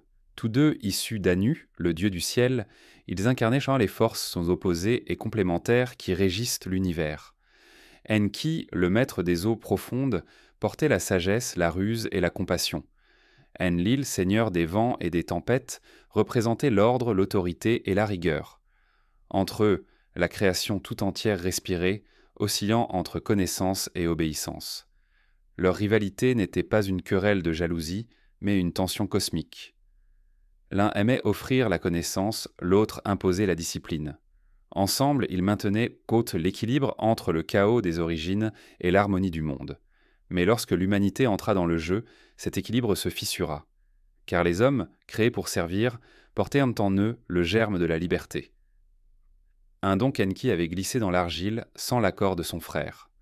Selon les tablettes d'Atrahasis, c'est Enlil qui ordonna la création de l'homme. Les dieux mineurs, fatigués de leurs travaux dans les mines et les champs, s'étaient révoltés. Enlil, irrité, chercha une solution, façonner un être capable de les remplacer. Enki, dans sa bienveillance, proposa un modèle, mélanger la chair divine à la poussière terrestre. Ainsi naquit l'humanité. Mais dans le secret de son cœur, Enki donna à ses créatures plus que la simple obéissance. Il leur transmit une parcelle de son intelligence, une étincelle de conscience. Lorsqu'Enlil découvrit ce don caché, sa colère fut immense. Il vit dans la connaissance humaine une menace à l'ordre établi.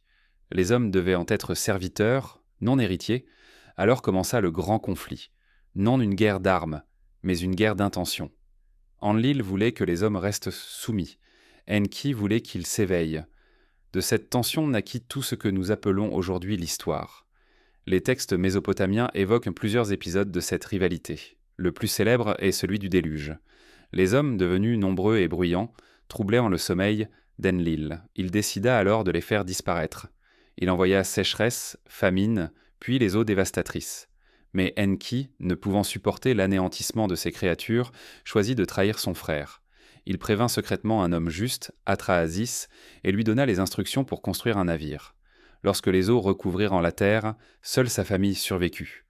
Ce récit, antérieur de plusieurs siècles à celui de Noé, montre Enki comme le défenseur de la vie, celui qui désobéit aux dieux pour sauver les hommes. Enlil, de son côté, n'était pas un tyran aveugle. Il incarne la loi universelle, celle qui exige le respect de l'ordre cosmique. Enki représente le cœur, Enlil la raison. Leur opposition reflète la dualité de la condition humaine, l'instinct de liberté face aux besoins de structure. Dans les hymnes adressés à Enki, on le décrit comme le seigneur des eaux vivantes, celui qui fait couler la sagesse dans les rivières du monde. Ces temples, souvent bâtis près des sources et des marais, portaient en des bassins sacrés symbolisant l'Abzu, le royaume des profondeurs où sommeillent les secrets. L'eau, pour lui, était la mémoire du monde. Elle portait les connaissances anciennes, les reflets des étoiles et la parole des dieux. Enlil, quant à lui, régnait depuis Nippur, la cité du vent. Son temple, l'Écure, était une montagne dressée au cœur de la plaine, un symbole de force et de stabilité. Les prêtres disaient qu'il parlait à travers la foudre et la tempête. Son souffle apportait la fertilité, mais aussi la destruction. Il n'était pas cruel, seulement implacable. Là où Enki écoutait, Enlil ordonnait. Là où l'un guérissait, l'autre jugeait. Cette opposition ne se limitait pas à leur caractère, elle se reflétait dans les cycles mêmes de la nature. Enki gouvernait les marées, Enlil les vents, Enki la nuit et la connaissance cachée, Enlil le jour et la lumière de la loi. Ensemble, ils formaient un équilibre subtil, mais leur désaccord sur l'humanité brisa cette harmonie. Depuis lors, disaient les anciens, la terre vit sous une tension perpétuelle. La sagesse lutte contre l'ordre, la liberté contre la peur. Certains mythes babyloniens vont plus loin encore.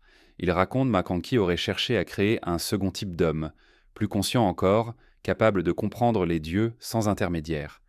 Ce projet aurait été interdit par Enlil, qui craignait que les créatures ne deviennent des rivaux. Ce thème de la connaissance interdite traversera toutes les mythologies. Dans la Bible, il deviendra le fruit défendu du jardin d'Éden. Dans les traditions gnostiques, il sera la lumière enfermée dans la matière.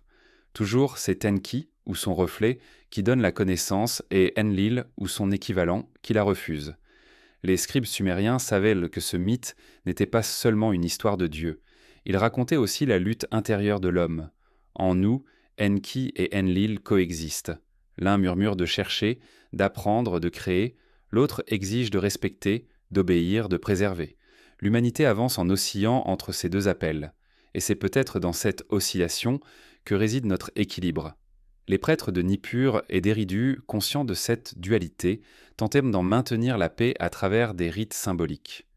Lors des grandes fêtes, on mêlait les eaux d'Enki au vent d'Enlil, dans un rituel d'union cosmique. L'eau était versée depuis les hauteurs du temple pour rejoindre les bassins sacrés en contrebas. Ce geste signifiait la réconciliation des frères, la promesse que le ciel et la terre resteraient liés malgré leurs différences. Mais le silence des dieux finit par s'étendre. Les prêtres continuèrent les cérémonies, mais les réponses ne vinrent plus. Les hommes, livrés à eux-mêmes, gardèrent de cette ancienne rivalité une nostalgie confuse. Dans les siècles suivants, Enki devint Ea chez les Babyloniens, puis fut assimilé à des figures de sagesse universelle. Enlil, lui, se confondit peu à peu avec le concept du destin, de l'ordre divin immuable. Leur querelle se transforma en métaphore, la tension entre le cœur et la loi, entre le rêve et la structure. Certains textes tardifs affirment qu'Enki, avant de disparaître, aurait caché dans les profondeurs de l'Abzu un message pour l'humanité. Un ensemble de lois célestes, gravées non pas sur de l'argile mais dans la substance même du monde. Il aurait dit « Quand l'homme comprendra à nouveau le langage de la mer et du vent, il trouvera le chemin du retour ». Cette promesse, à la fois simple et insondable, hante encore les récits ésotériques. Peut-être est-ce là le véritable sens du mythe des deux frères, non pas une opposition, mais une invitation. Car le monde, comme l'homme, a besoin des deux. Sans Enlil, la sagesse d'Enki se perdrait dans le chaos. Sans Enki, la loi d'Enlil deviendrait une cage sans lumière. Leur conflit est le moteur du monde, la respiration même de l'existence. Dans le silence du désert mésopotamien, lorsque le vent soulève la poussière des ruines, il semble que leurs voix s'y mêlent encore. L'une murmure les secrets de la création, l'autre rappelle la rigueur de l'ordre. Et entre les deux, nous avançons, porteurs de leur héritage partagé, oscillant sans fin entre obéissance et éveil. Dans la suite de ce voyage, nous plongerons dans la mémoire de ce conflit, là où la colère d'Enlil se fit déluge et où la compassion d'Anki sauva le dernier témoin des dieux, l'histoire du grand cataclysme, le déluge et la promesse. Dans la mémoire des civilisations, il existe un souvenir commun, celui d'une eau immense venue engloutir le monde. Des montagnes disparues, des cités effacées, des générations effrayées devant la fureur du ciel. Chaque culture garde la trace de cette histoire. Les Sumériens l'ont inscrite dans leurs tablettes, les Babyloniens dans leurs hymnes, les Hébreux dans leur Genèse. Mais avant Noé, avant les légendes de l'Arche, il y eut Atrahasis, l'homme choisi par Enki pour survivre au grand déluge des dieux. Selon les récits les plus anciens, l'humanité était devenue trop nombreuse. Les hommes, dans leur agitation, troublaient qu'à la quiétude des dieux. Le bruit de leurs cités, de leurs fêtes, montait jusqu'au ciel. Enlil, le seigneur du vent, irrité, décida d'en finir. Il convoqua l'assemblée divine et déclara que les hommes devaient disparaître. Les autres dieux hésitèrent, mais aucun n'osa contredire Enlil. Seul Enki, fidèle à son attachement pour la création, refusa le silence. En secret, il chercha un moyen d'avertir les hommes sans trahir directement la décision du conseil. Le texte dit qu'il parla à travers les murs de la hutte d'Atrahasis, son serviteur fidèle. Il murmura dans la boue séchée. « Homme de Shuruppak, détruis ta maison, construis un navire. Abandonne tes biens, sauve ta vie. Emmène avec toi la semence des vivants. » Ainsi commença la plus ancienne histoire de salut du monde. Atrahasis obéit. Il rassembla du bois, façonna le navire selon les mesures dictées par Enki. Les tablettes décrivent une construction parfaite. Des murs scellés avec du bitume, un toit solide, des provisions suffisantes pour plusieurs jours. Les animaux furent amenés par paires, comme s'ils répondaient eux-mêmes à l'appel. Lorsque le navire fut prêt, le ciel s'assombrit. Les vents d'Enlil se levèrent, les nuages éclatèrent et les eaux des profondeurs jaillirent. Pendant 7 jours et 7 nuits, le monde fut recouvert. Les textes sumériens sont d'une sobriété presque douloureuse. Ils ne décrivent pas le chaos, mais un silence après la colère. Tout ce qui avait souffle de vie fut ramené à l'argile. Les dieux eux-mêmes furent saisis d'effroi. Même Enlil, voyant la destruction qu'il avait provoquée, fut pris de remords. Alors, les eaux se retirèrent lentement. Le navire d'Atrahasis s'échoua sur une montagne. Le survivant offrit un sacrifice et la fumée monta jusqu'au ciel. Les dieux, sentant l'odeur du pain brûlé, se rassemblèrent autour comme des mouches. Ce passage, souvent cité, est d'une humanité bouleversante. Les dieux tout-puissants en pendant sont montrés vulnérables, affamés, presque dépendants de la prière humaine. C'est là que réside peut-être la clé du mythe. Le déluge n'était pas seulement une punition, mais une épreuve de mémoire. L'humanité, en renaissant, rappelait aux dieux leurs propres responsabilités. Et dans cette reconnaissance mutuelle naquit un nouveau pacte. Enlil, apaisé, jura de ne plus détruire l'humanité. Enki, pour sa part, promit de limiter les souffrances des hommes. C'est ainsi qu'apparut la notion de cycle. La naissance, la destruction, puis le renouveau. Chaque cataclysme ne serait plus une fin, mais un passage. Dans certaines versions, Enki scella cette promesse par un signe céleste, un arc brillant traversant le ciel après la pluie. Des siècles plus tard, les traditions hébraïques reprendront cette image, transformant l'arc d'Enki en arc-en-ciel de Dieu. Mais au-delà du symbole, le déluge sumérien recèle une mémoire géologique troublante. Vers la fin du 3e millénaire avant notre ère, la Mésopotamie connut de grandes inondations. Les fouilles dures de Kish et de Shuruppak ont révélé des couches d'argile épaisses, signe d'une crue d'une ampleur exceptionnelle. Les cités furent englouties, reconstruites puis à nouveau détruites. Peut-être que la légende du déluge est née de là. d'un désastre réel, transfiguré par la mémoire en un jugement divin. Mais pour les Sumériens, rien n'était à fortuit. Si les eaux avaient tant laissé tout effacer, c'est qu'il fallait recommencer. Le monde devait renaître purifié. L'homme désormais porterait la mémoire du désastre dans son sang. Le mythe du déluge n'est pas seulement celui d'une fin, c'est celui d'une promesse. Chaque civilisation le répétera sous des formes différentes, comme un rappel du lien fragile entre les dieux et leurs enfants. Dans le poème de Gilgamesh, cette histoire est reprise avec des nuances. Le roi Gilgamesh, en quête d'immortalité, rencontre Uttanapishtim, l'équivalent d'Atrahasis, qui lui raconte comment il survécut au grand déluge. Mais à la différence de son ancêtre, Gilgamesh ne reçoit pas la faveur des dieux. L'immortalité désormais appartient au passé. L'homme ne peut plus vivre éternellement, seulement se souvenir. C'est là que la promesse se déplace. Elle ne réside plus dans la chair, mais dans la mémoire. Le déluge, ainsi, devient le symbole d'un passage d'un âge à un autre. Avant lui, les dieux marchaient parmi les hommes. Après lui, ils s'éloignent. La distance naît, le silence s'installe. Les prêtres, héritiers du savoir divin, bâtissent des temples pour combler ce vide. Mais le monde n'est plus le même. L'eau, en retirant la boue des cités, a aussi lavé la mémoire du ciel. Certains mythes sumériens racontent que les Anunnaki, après le cataclysme, se partagèrent la terre en régions. Les dieux du ciel, de la mer et du vent fixèrent leur domaine.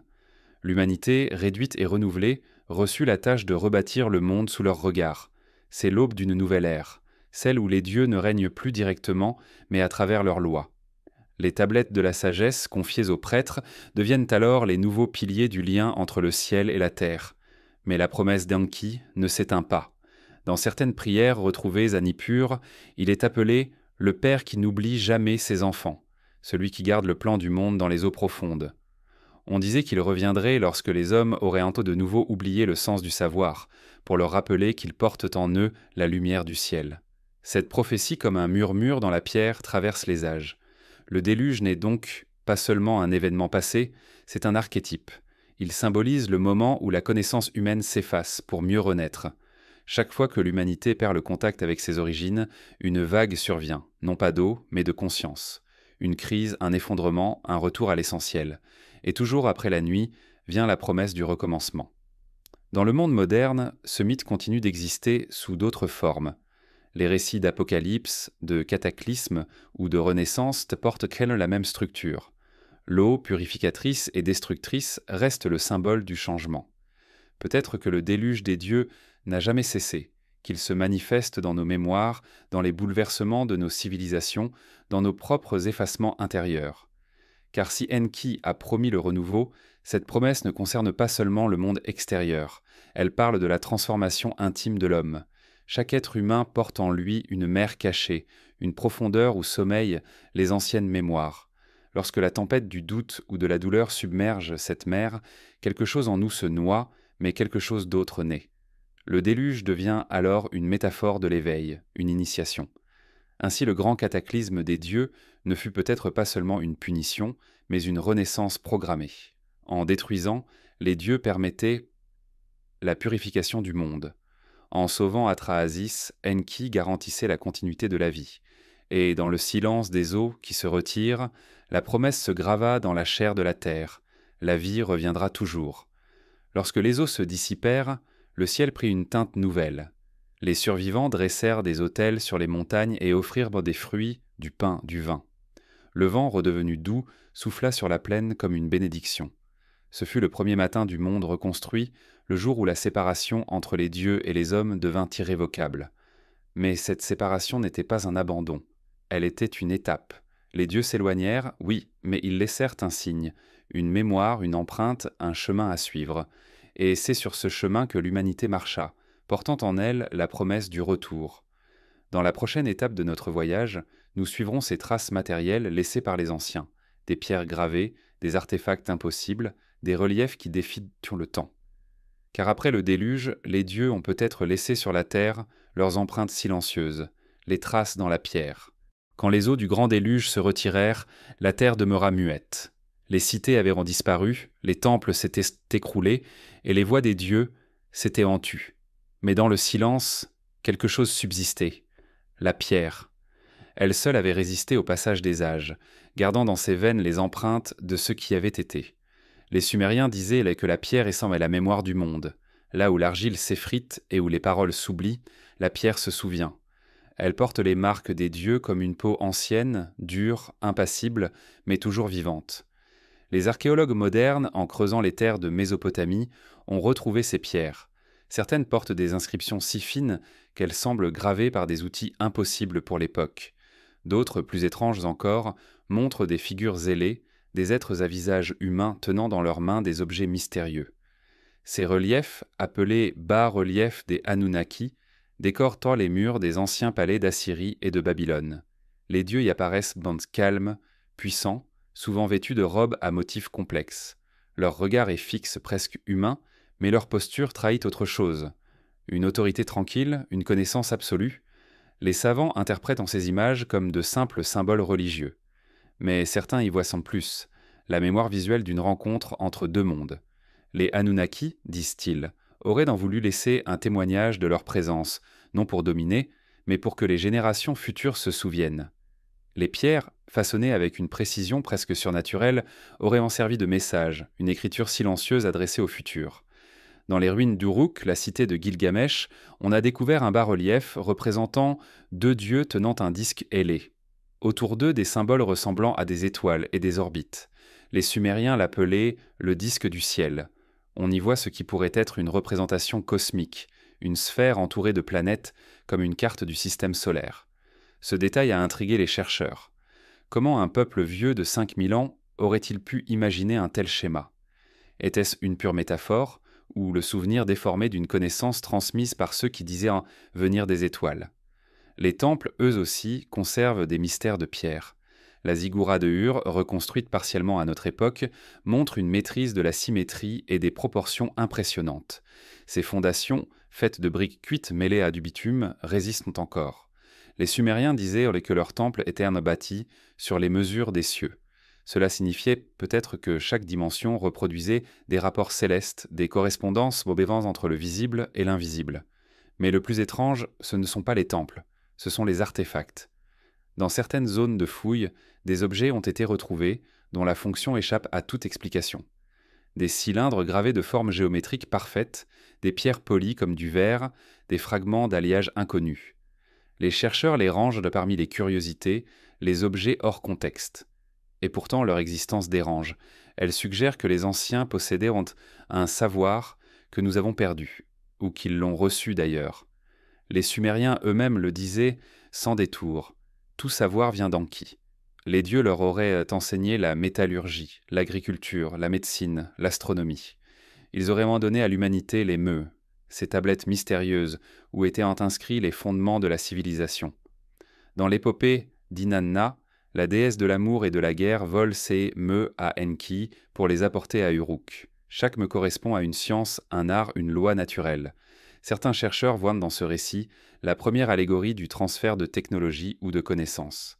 Les bas-reliefs montrent souvent les dieux tenant un objet en forme de sac, que l'on retrouve aussi en Égypte, en Perse, en Amérique du Sud. Partout la même silhouette, un être ailé, debout, tenant un petit sac dans une main et un cône dans l'autre. Que contenait ce sac? Les historiens parlent d'un symbole rituel, mais d'autres y voient un réceptacle d'énergie, un outil de mesure ou de communication. Il est troublant de constater qu'un même motif traverse des cultures séparées par des océans et des millénaires, comme si toutes ces civilisations avaient partagé une même mémoire d'un passé commun. Les statues colossales de Ninive, les lamassus, gardiens mi-hommes, mi-taureaux aux ailes déployées, ajoutent encore au mystère. Ces figures imposantes, placées aux portes des palais, avaient pour fonction de protéger les lieux sacrés. Leurs visages calmes, presque humains, rappellent ceux des Anunnaki. On dit qu'ils symbolisaient la puissance divine, la fusion de l'humain et de l'animal, du terrestre et du céleste. Mais certains y lisent une autre signification, celle d'un souvenir génétique, d'une hybridation entre les dieux et les hommes. La pierre, encore une fois, devient le témoin. Elle garde les secrets mieux que la chair, mieux que la mémoire des mots. Dans les plis de ces sculptures, dans leurs regards immobiles, il y a peut-être un message destiné à ceux qui sauraient en voir. Les anciens n'écrivaient pas pour être crus, mais pour que l'on se souvienne. Au-delà de la Mésopotamie, d'autres traces intriguent. Les murs mégalithiques du Proche-Orient, taillés dans des blocs gigantesques posent les mêmes questions que les temples d'Égypte ou les citadelles d'Amérique du Sud. Comment ces peuples ont-ils pu soulever, tailler et assembler de telles masses de pierres avec des outils rudimentaires?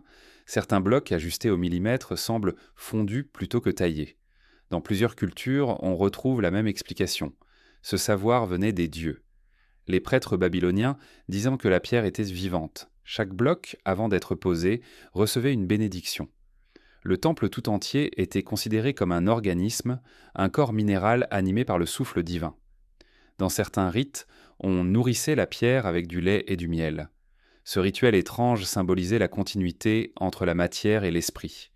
Pour eux, rien n'était inerte. Même la pierre figée dans son silence contenait une vibration du monde. Cette conception se retrouve dans les traditions postérieures. Les bâtisseurs de cathédrales médiévales, bien qu'éloignés dans le temps, reprirent cette idée, celle d'une architecture vivante où chaque pierre participe à une harmonie cosmique. Peut-être inconsciemment, ils perpétuaient un souvenir venu des premiers temples de Sumer. Les fouilles modernes révèlent parfois des anomalies que la science peine à expliquer. Dans les ruines de Sippar, on aurait trouvé des fragments de verre fondu, preuve d'une chaleur extrême. Dans d'autres sites, des couches de pierre vitrifiées, comme si un feu venu du ciel avait frappé la terre. Les textes mésopotamiens parlent souvent d'armes divines, de flammes descendues du ciel utilisées lors des querelles entre dieux. L'épopée de Gilgamesh mentionne même des nuées brûlantes qui détruisirent dans des cités entières. Simple métaphore du tonnerre ou souvenir d'un événement plus concret, les Sumériens croyaient que rien ne disparaît totalement. Chaque acte, chaque mot, chaque pensée laisse une trace dans la pierre du monde. Les dieux eux-mêmes, en quittant la terre, auraient en laissé leur empreinte dans les montagnes, dans les déserts, dans les pierres dressées vers le ciel. Certaines traditions parlent de pierres chantantes, capables de vibrer à certaines fréquences, comme si elles répondaient encore à une voix ancienne. Peut-être est-ce cela le véritable héritage des Anunnaki, non pas des cités d'or, mais une géologie du sacré, une façon de graver le divin dans la matière pour que même après l'oubli, quelque chose subsiste. La pierre devient alors un texte que le temps ne peut effacer. Les archéologues modernes lisent ces marques avec des outils de métal et des théories rationnelles. Mais les anciens savaient non que la pierre ne parle qu'à ceux qui l'écoutent en silence. Elle ne livre pas des faits, mais des échos. Elle raconte ce que l'histoire a oublié. Les alliances brisées, les promesses piquées et faites sous les étoiles, les pas des dieux sur la poussière du monde. Aujourd'hui encore, dans les plaines arides où furent bâtis Ur et Eridu, certaines pierres se dressent seules, noircies, polies par le vent. Elles semblent attendre, et quand la lumière du soir les frappe, elles brillent un instant, comme si le feu des dieux dormait encore en elles. Peut-être que les Anunnaki, en partant, n'ont pas voulu être oubliés. Peut-être savait Ménil que l'humanité finirait par douter, par chercher, par creuser. Alors ils laissèrent, dans la matière même de la terre, les indices de leur passage. Ces pierres éternelles sont les pages d'un livre sans mots. Et tant qu'elles tiendront debout, la mémoire des dieux continuera de respirer sous le soleil. Dans la suite de ce voyage, nous suivrons cette mémoire au-delà de Sumer, là où d'autres peuples, séparés par les mers et le temps, racontèrent d'abord la même histoire sous d'autres noms, l'écho des Anunnaki dans les civilisations du monde. Lorsque les vents du désert soufflent sur les ruines de Sumer, il semble qu'ils portent des murmures venus d'ailleurs, car le souvenir des Anunnaki, sous d'autres noms, traverse les continents et les âges. De l'Égypte aux Andes, des vallées de l'Indus aux montagnes de l'Amérique centrale, les récits se répondent comme les fragments dispersés d'un même chant ancien. Partout les peuples parlent de dieux venus du ciel, de bâtisseurs célestes, de rois au savoir impossible. Ces résonances moncellées ne sont pas des coïncidences, elles forment un tissage invisible, une mémoire partagée qui relie les origines du monde. En Égypte, les premiers rois, les Shemsu-Hor, compagnons d'Horus, régnaient, selon les textes, des millénaires avant les pharaons historiques. Ils étaient décrits comme des êtres lumineux, dotés d'une science divine. Leur apparition marqua la fin du chaos et le début de la civilisation. Les Égyptiens disaient qu'ils étaient venus des étoiles, de la constellation d'Orion et de Sirius, apportant avec eux les lois de la mesure et du temps. Le parallèle avec les Anunnaki est frappant. Des êtres venus des cieux, ordonnant le monde, enseignant l'écriture et la géométrie sacrée. Les temples égyptiens conservent la trace de cette filiation.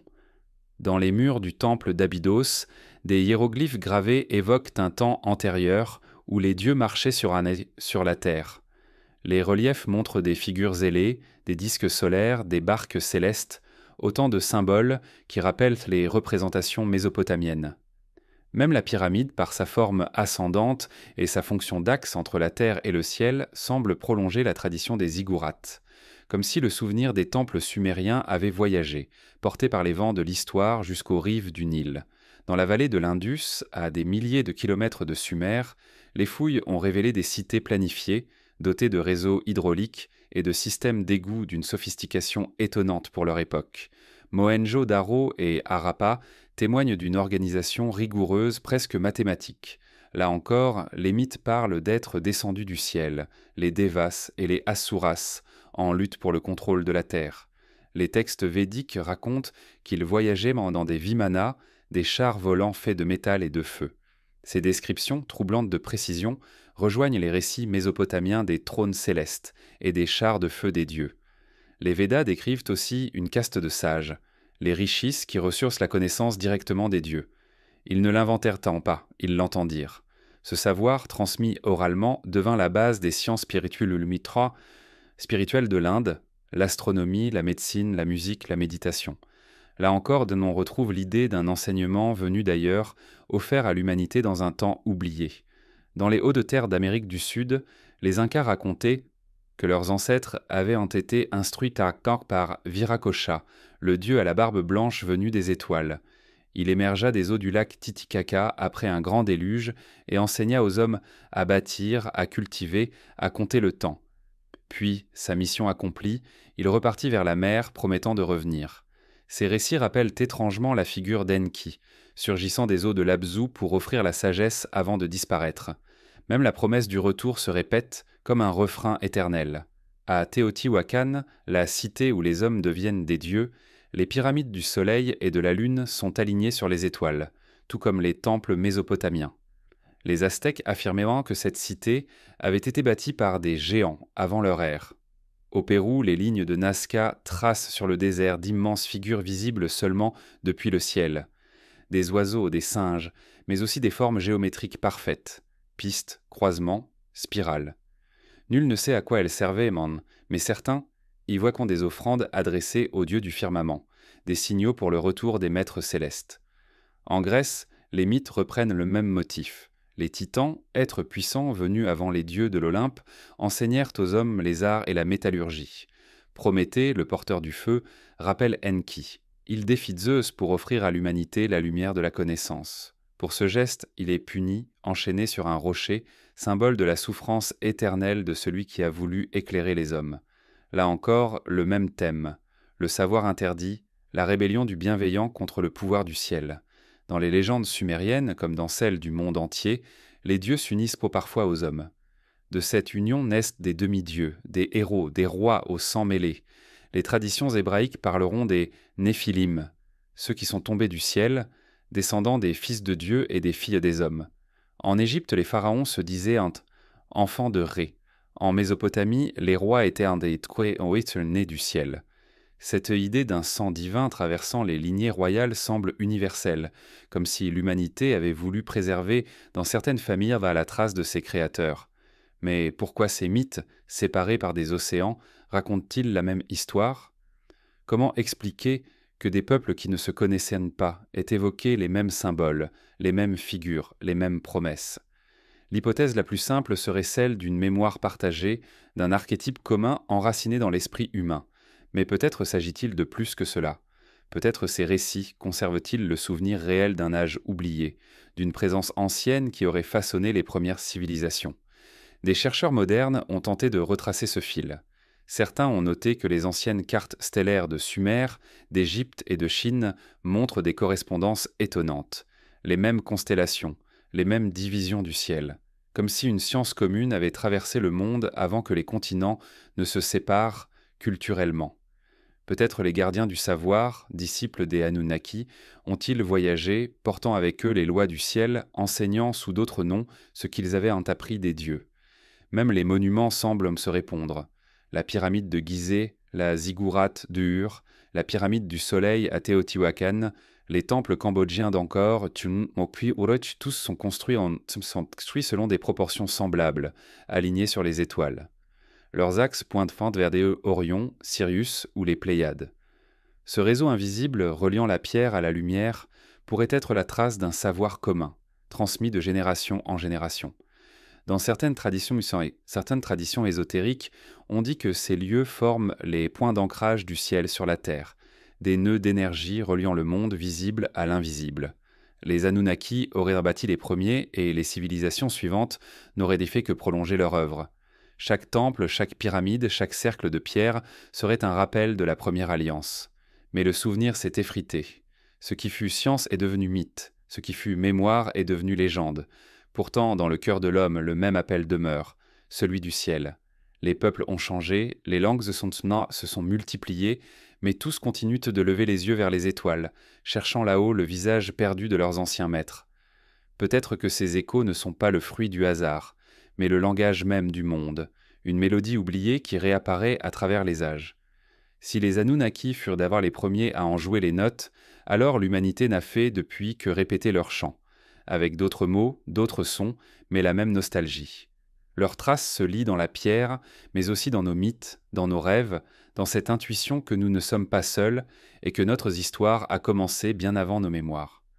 Dans la prochaine étape de ce voyage, nous quitterons les légendes pour observer un autre mystère, celui du silence. Car si les dieux ont laissé tant de signes, pourquoi l'histoire moderne a-t-elle choisi de les ignorer ? Nous entrerons dans le domaine de l'ombre et du doute, là où le savoir des Anunnaki rencontre le refus de l'archéologie, le silence des académies. Dans les musées du monde, les tablettes de Sumer reposent sous une lumière froide, des milliers de fragments, des signes gravés dans la glaise, des mots que peu savent encore lire. Chaque symbole est un souffle venu d'avant l'histoire, un murmure du temps où les dieux marchaient errants parmi les hommes. Pourtant, malgré leur puissance évocatrice, malgré les énigmes qu'elles contiennent, la science moderne garde ses distances. Les Anunnaki, pour les archéologues et les historiens officiels, ne sont que des mythes, des créations poétiques d'un peuple cherchant à expliquer le monde. Mais derrière ce verdict tranquille se cache un malaise plus profond, un silence, un refus presque sacré de regarder au-delà de la frontière du raisonnable. Depuis plus d'un siècle, la Mésopotamie a livré des trésors, des textes, des temples, des outils, des cartes célestes. Ces découvertes ont bouleversé notre compréhension de l'histoire. Avant elle, l'humanité croyait que la civilisation avait commencé avec les Grecs ou les Égyptiens. Puis soudain, l'on découvrit que des milliers d'années avant eux, un peuple maîtrisait déjà l'écriture, l'agriculture, l'astronomie et la loi. Mais ce que les chercheurs ont choisi de célébrer, ce n'est pas la question du comment, c'est celle du quand. La chronologie a pris le pas sur la signification. Les textes sumériens parlent de dieux venus du ciel, de rois régnant des dizaines de millénaires, de machines volantes et d'armes de feu. Ces récits, les savants les classent parmi les mythes fondateurs. On les étudie comme des contes, on les traduit avec précaution, en évitant d'y lire autre chose que des symboles. Car admettre qu'ils ne puissent pas contenir une part de réalité bouleverserait les fondements mêmes de notre savoir. Cela signifierait que l'humanité n'est pas seule dans son histoire, qu'elle fut peut-être instruite, visitée, façonnée.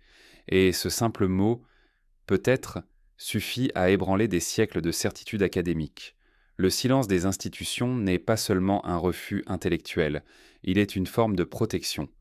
La science moderne, construite sur la rigueur et la preuve, craint les zones d'ombre. Or, les Anunnaki appartiennent précisément à ces zones, là où la légende et la mémoire se confondent. Les savants préfèrent les textes qui expliquent, non ceux qui interrogent. Et ainsi les plus étranges fragments sont mis de côté, relégués aux marges de la recherche. Il existe pourtant des anomalies qui dérangent cette prudence. Des tablettes astronomiques mentionnent des planètes inconnues de l'époque, des cycles célestes mesurés avec une précision que seule une observation prolongée du ciel peut offrir. Des récits décrivent des villes reconstruites après le déluge, des machines volantes appelées chars de feu, des éclairs maîtrisés par les dieux. Ces images ne sont pas isolées. On les retrouve dans des cultures séparées par des océans et des siècles. Mais dès qu'un chercheur s'aventure à les comparer, il se heurte à la barrière invisible de la méthode scientifique. Certains chercheurs indépendants, archéologues de l'ombre, ont tenté de briser ce silence. Ils ont proposé que les Anunnaki ne soient pas des symboles, mais des êtres réels venus d'un autre monde, porteurs d'un savoir technologique avancé. Leurs théories ont été accueillies avec scepticisme, parfois avec moquerie. Et pourtant, leur audace repose sur une simple question. Pourquoi tant de civilisations différentes racontent-elles la même histoire? Pourquoi les dieux de Sumer ressemblent-ils aux maîtres des étoiles d'Égypte, aux voyageurs célestes d'Amérique, aux géants d'Océanie? Le monde académique, fidèle à son rôle de gardien du savoir, choisit souvent le silence plutôt que la remise en cause. Ce silence n'est pas malveillance mais peur, peur du ridicule, peur du désordre, peur de ce qui ne peut être prouvé. Il existe dans la recherche un équilibre fragile, celui entre la vérité et la prudence. Et dès que la vérité se teinte de mystère, la prudence l'emporte. Mais sous la surface de ce silence, certains signes montrent que le doute persiste. Des archéologues avouent, à demi-mot, que certaines découvertes dépassent leur compréhension. Des astronomes reconnaissent que la précision des anciens dépasse parfois la logique humaine. Des linguistes soulignent que certaines tablettes semblent parler d'événements réels, avec des coordonnées et des mesures exactes, comme si les mythes avaient été consignés par des témoins, non des poètes. Il est possible que la science moderne soit prisonnière d'une barrière invisible, celle de son propre langage. Les Anunnaki, dans les termes académiques, n'existaient pas. Mais si l'on change de vocabulaire, si l'on parle d'êtres venus d'ailleurs, d'enseignants stellaires ou même de symboles de contact interplanétaire, alors le champ des hypothèses s'élargit. La ligne entre mythe et histoire devient floue, et ce flou effraie. Pourtant, c'est peut-être dans ce flou que réside la vérité. La Mésopotamie, aujourd'hui, n'est plus qu'un désert de ruines. Mais sous ces sables dorment encore des milliers de tablettes non traduites. Certaines sont brisées, d'autres intactes, scellées dans les dépôts de musées. Les archéologues savent qu'elles contiennent encore des récits inconnus, peut-être des fragments de réponses. Pourtant, les traductions avancent lentement et les découvertes récentes sont rarement publiées. Ce n'est pas de la négligence, mais une prudence presque instinctive. Les Anunnaki demeurent un territoire dangereux, celui où la science risque de rencontrer le sacré. Peut-être faut-il voir dans ce silence non une censure, mais un voile. La connaissance, depuis toujours, ne se livre pas tout entière. Les prêtres de Sumer cachaient leurs enseignements aux profanes, les philosophes grecs gardaient leur mystère pour les initiés, les alchimistes encryptaient leurs formules. Et si les savants modernes faisaient de même, sans le vouloir? S'ils perpétuaient, à leur manière, la tradition des gardiens du savoir? Les Anunnaki, dans cette perspective, ne sont plus seulement des dieux oubliés, mais des symboles de la tension entre la lumière et l'ombre, entre le savoir et son secret. Leur mémoire rappelle que toute connaissance véritable dérange. Elle pousse l'esprit à franchir les limites, à questionner l'ordre établi. Et chaque époque, devant cette frontière, choisit, avancer ou se taire. Pourtant, malgré le silence officiel, quelque chose change. De plus en plus de chercheurs, d'artistes, d'écrivains osent poser la question autrement. Ils parlent d'archéologie alternative, d'astronomie ancienne, de mémoire planétaire. Certains affirment que le mythe des Anunnaki ne décrit pas un passé révolu, mais un cycle, une présence récurrente. Que les dieux ne sont pas partis, mais endormis dans la trame du monde. Peut-être que le véritable silence n'est pas celui des académies, mais le nôtre. Peut-être que la question n'est pas pourquoi les savants ne parlent pas, mais pourquoi nous n'écoutons plus. Le savoir, aujourd'hui, s'étale en surface. Nous mesurons, nous classons, nous analysons, mais nous ne contemplons plus. Le regard des anciens, lui, voyait dans chaque étoile une mémoire, dans chaque pierre un message. Si le monde moderne redécouvrait ce regard, peut-être que le silence se briserait. Car le mythe des Anunnaki, au-delà de toute spéculation, nous parle de ce lien perdu entre la science et le sacré, d'une époque où comprendre signifiait aussi vénérer, où la connaissance était un acte d'amour. Alors peut-être que ce silence, finalement, est une épreuve. Il nous invite à chercher, non dans les musées, mais dans les profondeurs de notre propre mémoire, là où les anciennes voix murmurent encore, là où les dieux attendent d'être redécouverts non comme des maîtres, mais comme des reflets. Dans la prochaine étape de notre voyage, nous tenterons de comprendre ce qui, malgré le silence, continue de nous relier à eux. Non plus des temples ou des pierres, mais une présence intérieure, une empreinte invisible laissée dans notre chair et dans nos rêves, l'héritage des étoiles. Il existe dans chaque être humain un sentiment difficile à nommer, celui de ne pas appartenir tout à fait à ce monde. Une nostalgie sans objet, une mémoire sans souvenir. Ce sentiment, les anciens le connaissaient en. Ils disaient qu'il venait des dieux, car si l'on en croit les récits sumériens, une part de notre essence vient du ciel. Les Anunnaki, en créant l'homme, auraient déposé dans sa chair une étincelle de leur lumière. Depuis, l'humanité chemine, cherchant à retrouver l'origine de ce feu intérieur, ce que les prêtres appelaient l'héritage des étoiles. Lorsque les dieux quittèrent la terre, ils ne laissèrent pas seulement des temples et des tablettes. Ils laissèrent une empreinte dans la matière même de la vie. Cet héritage, invisible mais persistant, se manifesterait dans notre conscience, dans notre regard tourné vers le ciel, dans notre capacité à imaginer l'infini. Les Sumériens disaient que l'homme est un pont entre la terre et les cieux. Son corps vient de la poussière, mais son esprit, lui, se souvient d'un autre monde. Cette idée d'un double héritage se retrouve dans presque toutes les traditions anciennes. En Égypte, on disait que le cœur humain contenait un fragment de la lumière d'Atum, le dieu créateur. En Inde, les Védas affirment que chaque âme est une étincelle du feu cosmique. Chez les Grecs, les philosophes parlaient du nous, l'intelligence divine déposée dans l'homme. Partout, le même murmure, nous ne sommes pas nés du hasard, mais de la mémoire du ciel. Mais qu'est-ce que cet héritage? Une énergie, une connaissance, une responsabilité? Les anciens semblaient le concevoir comme un lien. Pour eux, la création n'était pas un acte isolé, mais une continuité. Les dieux ne façonnaient pas le monde pour s'en séparer, ils y participaient. En donnant la vie à l'homme, ils prolongeaient leur propre existence. Ainsi, nous serions non pas leurs serviteurs, mais leurs héritiers. Cette idée pourtant simple change tout. Elle fait de l'humanité la continuation des dieux, non leur esclavage. Dans les temples sumériens, certaines inscriptions parlent du retour du sang divin. On y lit que lorsque les hommes se souviendront de leur origine céleste, la séparation prendra fin. Alors, le ciel et la terre redeviendront un. Ces paroles engravées il y a des millénaires sonnent comme une prophétie. Elles évoquent non pas un événement, mais un éveil, celui d'une humanité consciente de ce qu'elle porte en elle.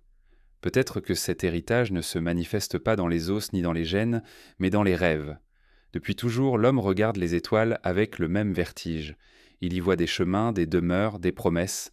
Il invente des récits pour comprendre ce qu'il ressent.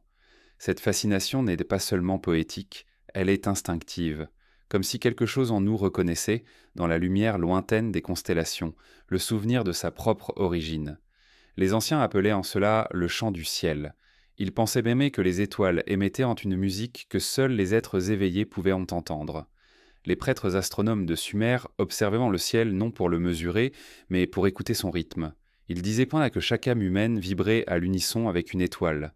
Lorsque l'homme s'éloigne de lui-même, ce chant s'éteint. Lorsqu'il se souvient, il le retrouve. L'héritage des étoiles, dans cette perspective, n'était pas une trace physique, mais une résonance. Cette idée réapparaît dans des traditions très éloignées. Chez les Mayas, chaque être humain est associé à un astre dont il porte le souffle. Chez les Celtes, on disait que les rois étaient choisis parce qu'ils portaient en eux la lumière du ciel. Dans certaines légendes africaines, les premiers ancêtres descendaient d'une étoile rouge et avaient promis de revenir lorsque les hommes auraient oublié leur origine. Ces mythes, si différents en apparence, racontent dans tout la même histoire, celle d'une filiation cosmique. Aujourd'hui encore, cette filiation se manifeste dans nos sciences et nos philosophies. Les astrophysiciens affirment que les éléments de nos corps, le fer de notre sang, le calcium de nos os, proviennent de la mort d'étoiles anciennes. Nous sommes, littéralement, faits de poussière cosmique. Ce que les anciens pressentaient poétiquement, la science le confirme matériellement.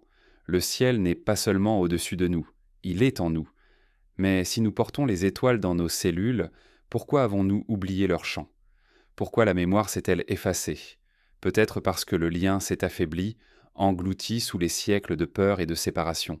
Les dieux se sont tus, ou peut-être avons-nous cessé de les entendre. L'héritage n'a pas disparu. Il dort. Il attend un signal, une vibration, une reconnaissance. Les traditions mystiques parlent souvent d'un réveil du souvenir. Non pas un retour des dieux dans le ciel, mais un retour de leur lumière dans nos consciences. Ce réveil, disent-elles, ne dépend d'aucun temple ni d'aucune religion. Il se produit quand l'homme regarde le monde avec émerveillement, quand il reconnaît la beauté de la vie comme une trace du divin.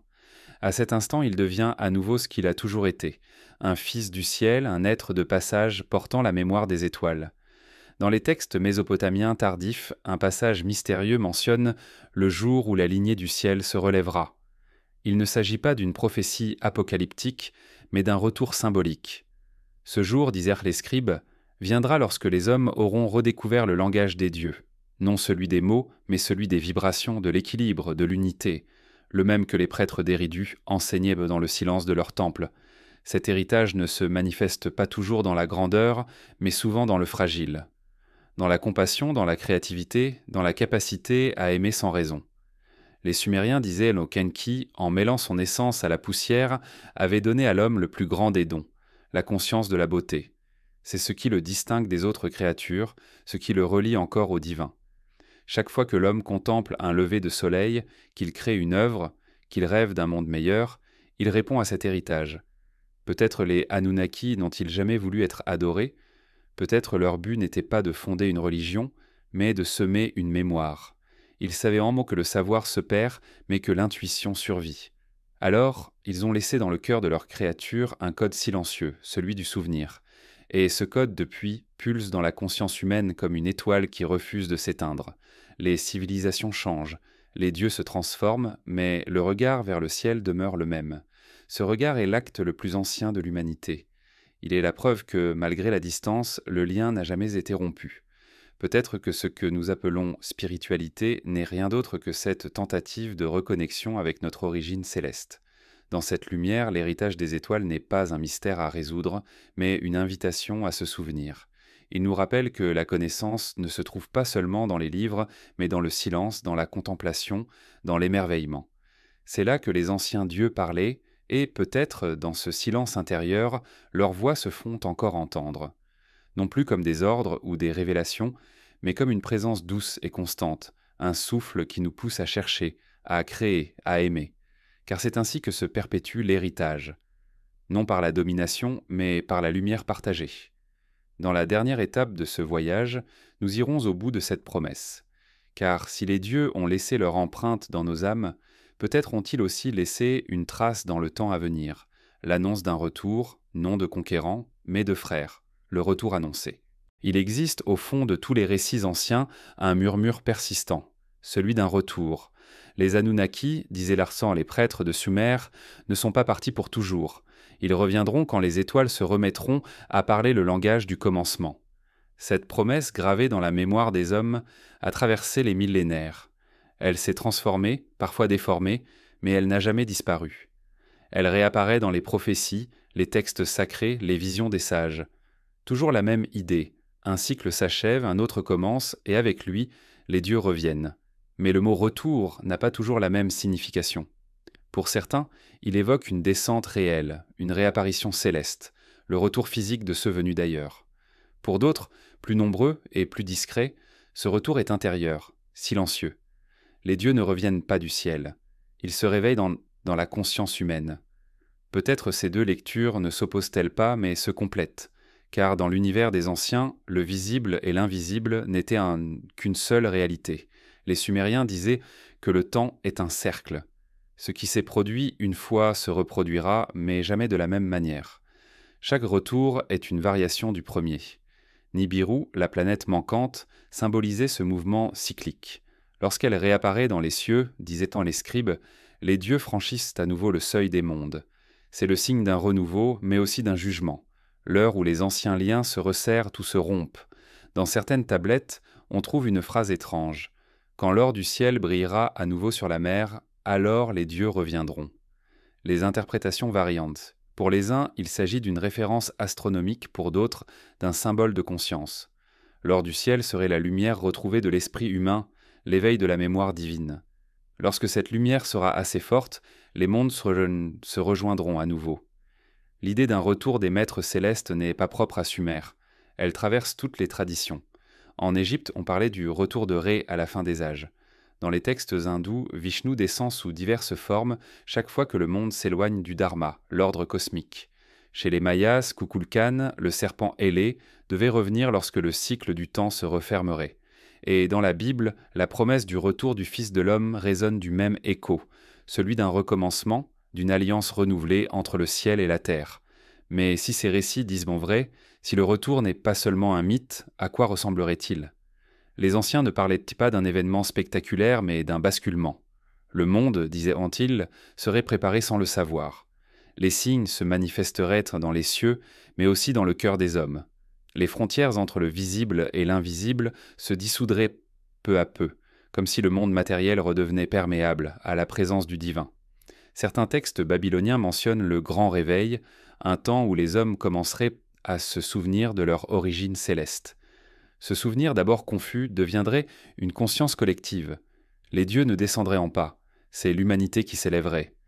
Ce mouvement inverse de celui du passé serait le véritable retour.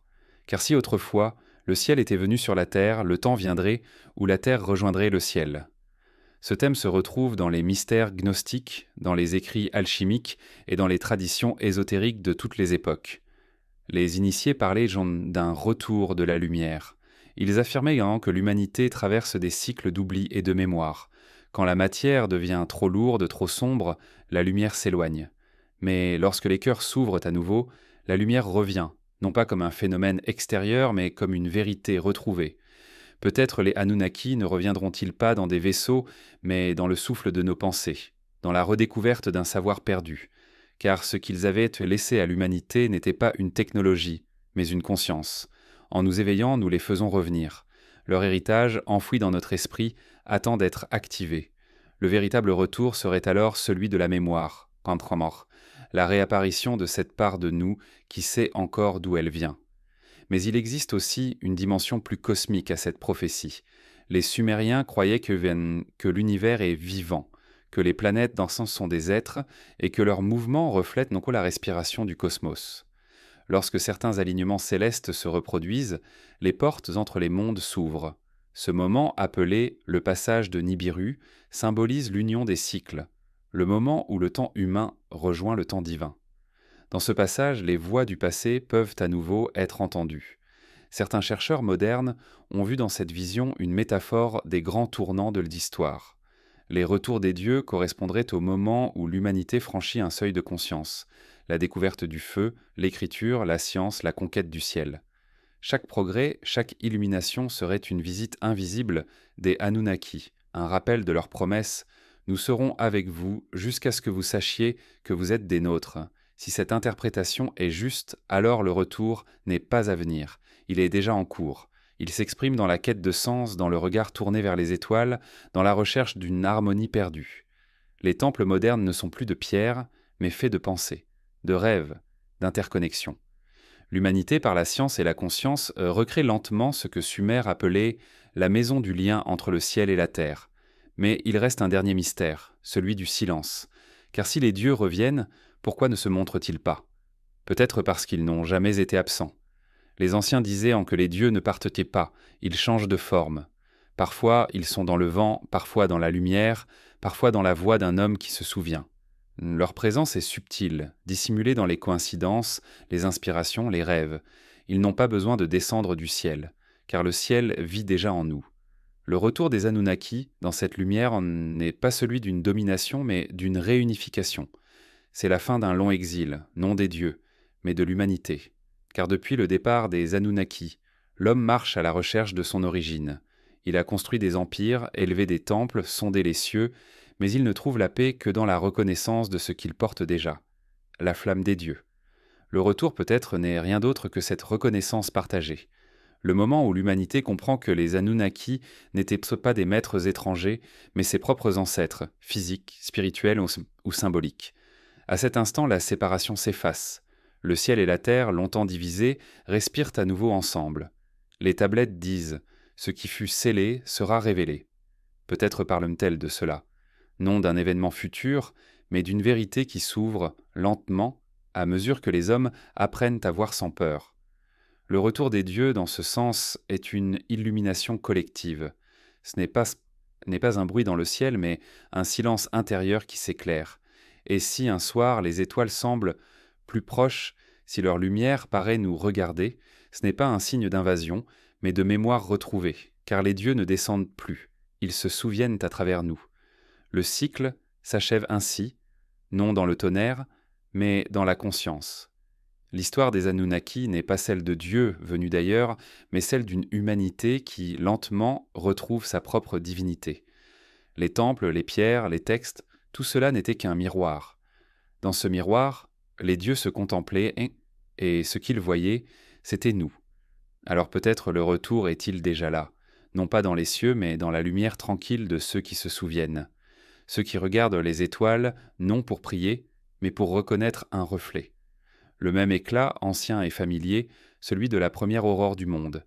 Et ainsi s'achève le voyage, non dans la fin, mais dans le commencement retrouvé. Car le vrai secret des Anunnaki n'était pas leur pouvoir, mais leur message. Le divin ne nous visite pas, il se réveille en nous.